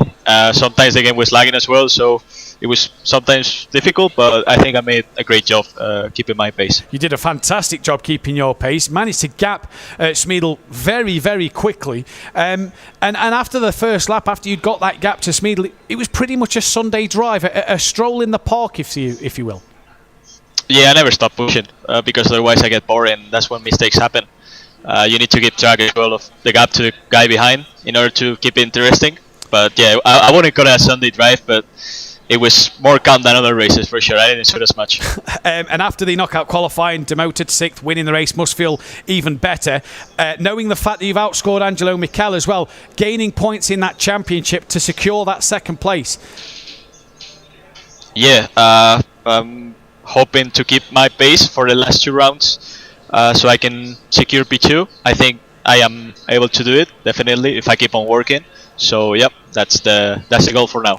Well, fantastic job today, Alejandro. Well done on the race win. We'll let you go and celebrate. Thank you. Thank you very much. Thank you very much. Alejandro Sanchez and gaining 10 points over Angelo Michel, and that puts the gap now all the way up to 18 with 50 points left to play for. And your podium celebration then, as we see here in Munich, 2 drivers, Angelo Michel will get his P3. And a very good congratulations to him for that one as he lifts it high. And Schmiedel getting the second place. And a very, very good job today in Munich for them too. Thumbs up from both drivers. And Schmiedel and Michel, 3rd and 2nd place for them two then. What a job they did in this one. Not the pace to take the race win, because this man was on another level. And Alejandro Sanchez, we spoke earlier about what was going through his mind in knockout, will slowly emerge to the screen. Here he is. Oh, his shadows there. Here he emerges now, victorious in Madrid, and he receives his trophy, a shake of the hand and a P1 for Alejandro Sanchez. A very, very good job from him. And what a fantastic race and display he put on today, from P6 on the grid to your race winner. And the fun doesn't stop there, folks. The race control are double checking that every other position is classified. We know the podium is, and that is locked in. So that is good to see, as everybody in Munich just chilling out. And James, final thoughts from yourself today on what has been a fantastic race from everybody here. Just fascinating, honestly. I mean, let's face it, Sanchez had his own race, right? He was just leagues ahead. Fascinating seeing Schmiedel, seeing his strategies, but as you touched on, didn't quite have the pace. And for me, what I'm also loving is having these different drivers. I'm obviously live here in the Campbell Lounge, seeing Sanchez out there in Madrid on his own doing his thing was really cool. It was really cool indeed. James, thank you very much for joining us this afternoon, and it's been a pleasure to have you with us at Racing Unleashed all weekend. Look forward to seeing you again. Likewise. Thanks again, man. And that's all we have time for here at Racing Unleashed today. Join us next time out, the 22nd and 23rd of October, the Zurich Airport Circuit Challenger and Racer League Race 9 Challenger League Championship to be decided, and it's getting tighter and tighter. But we'll see you next time. Bye-bye.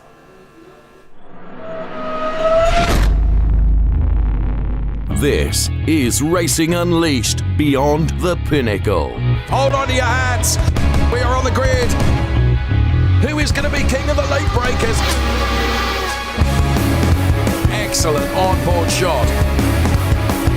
Michael Speedle is throwing absolutely everything at this, including the kitchen sink. He is a fighter, a warrior.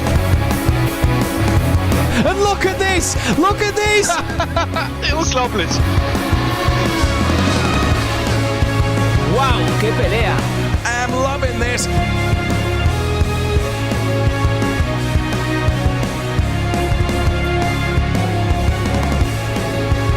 Take your hat off and give him a bow. He's already in the lead and now he can sail off into the sunset. This is Racing Unleashed.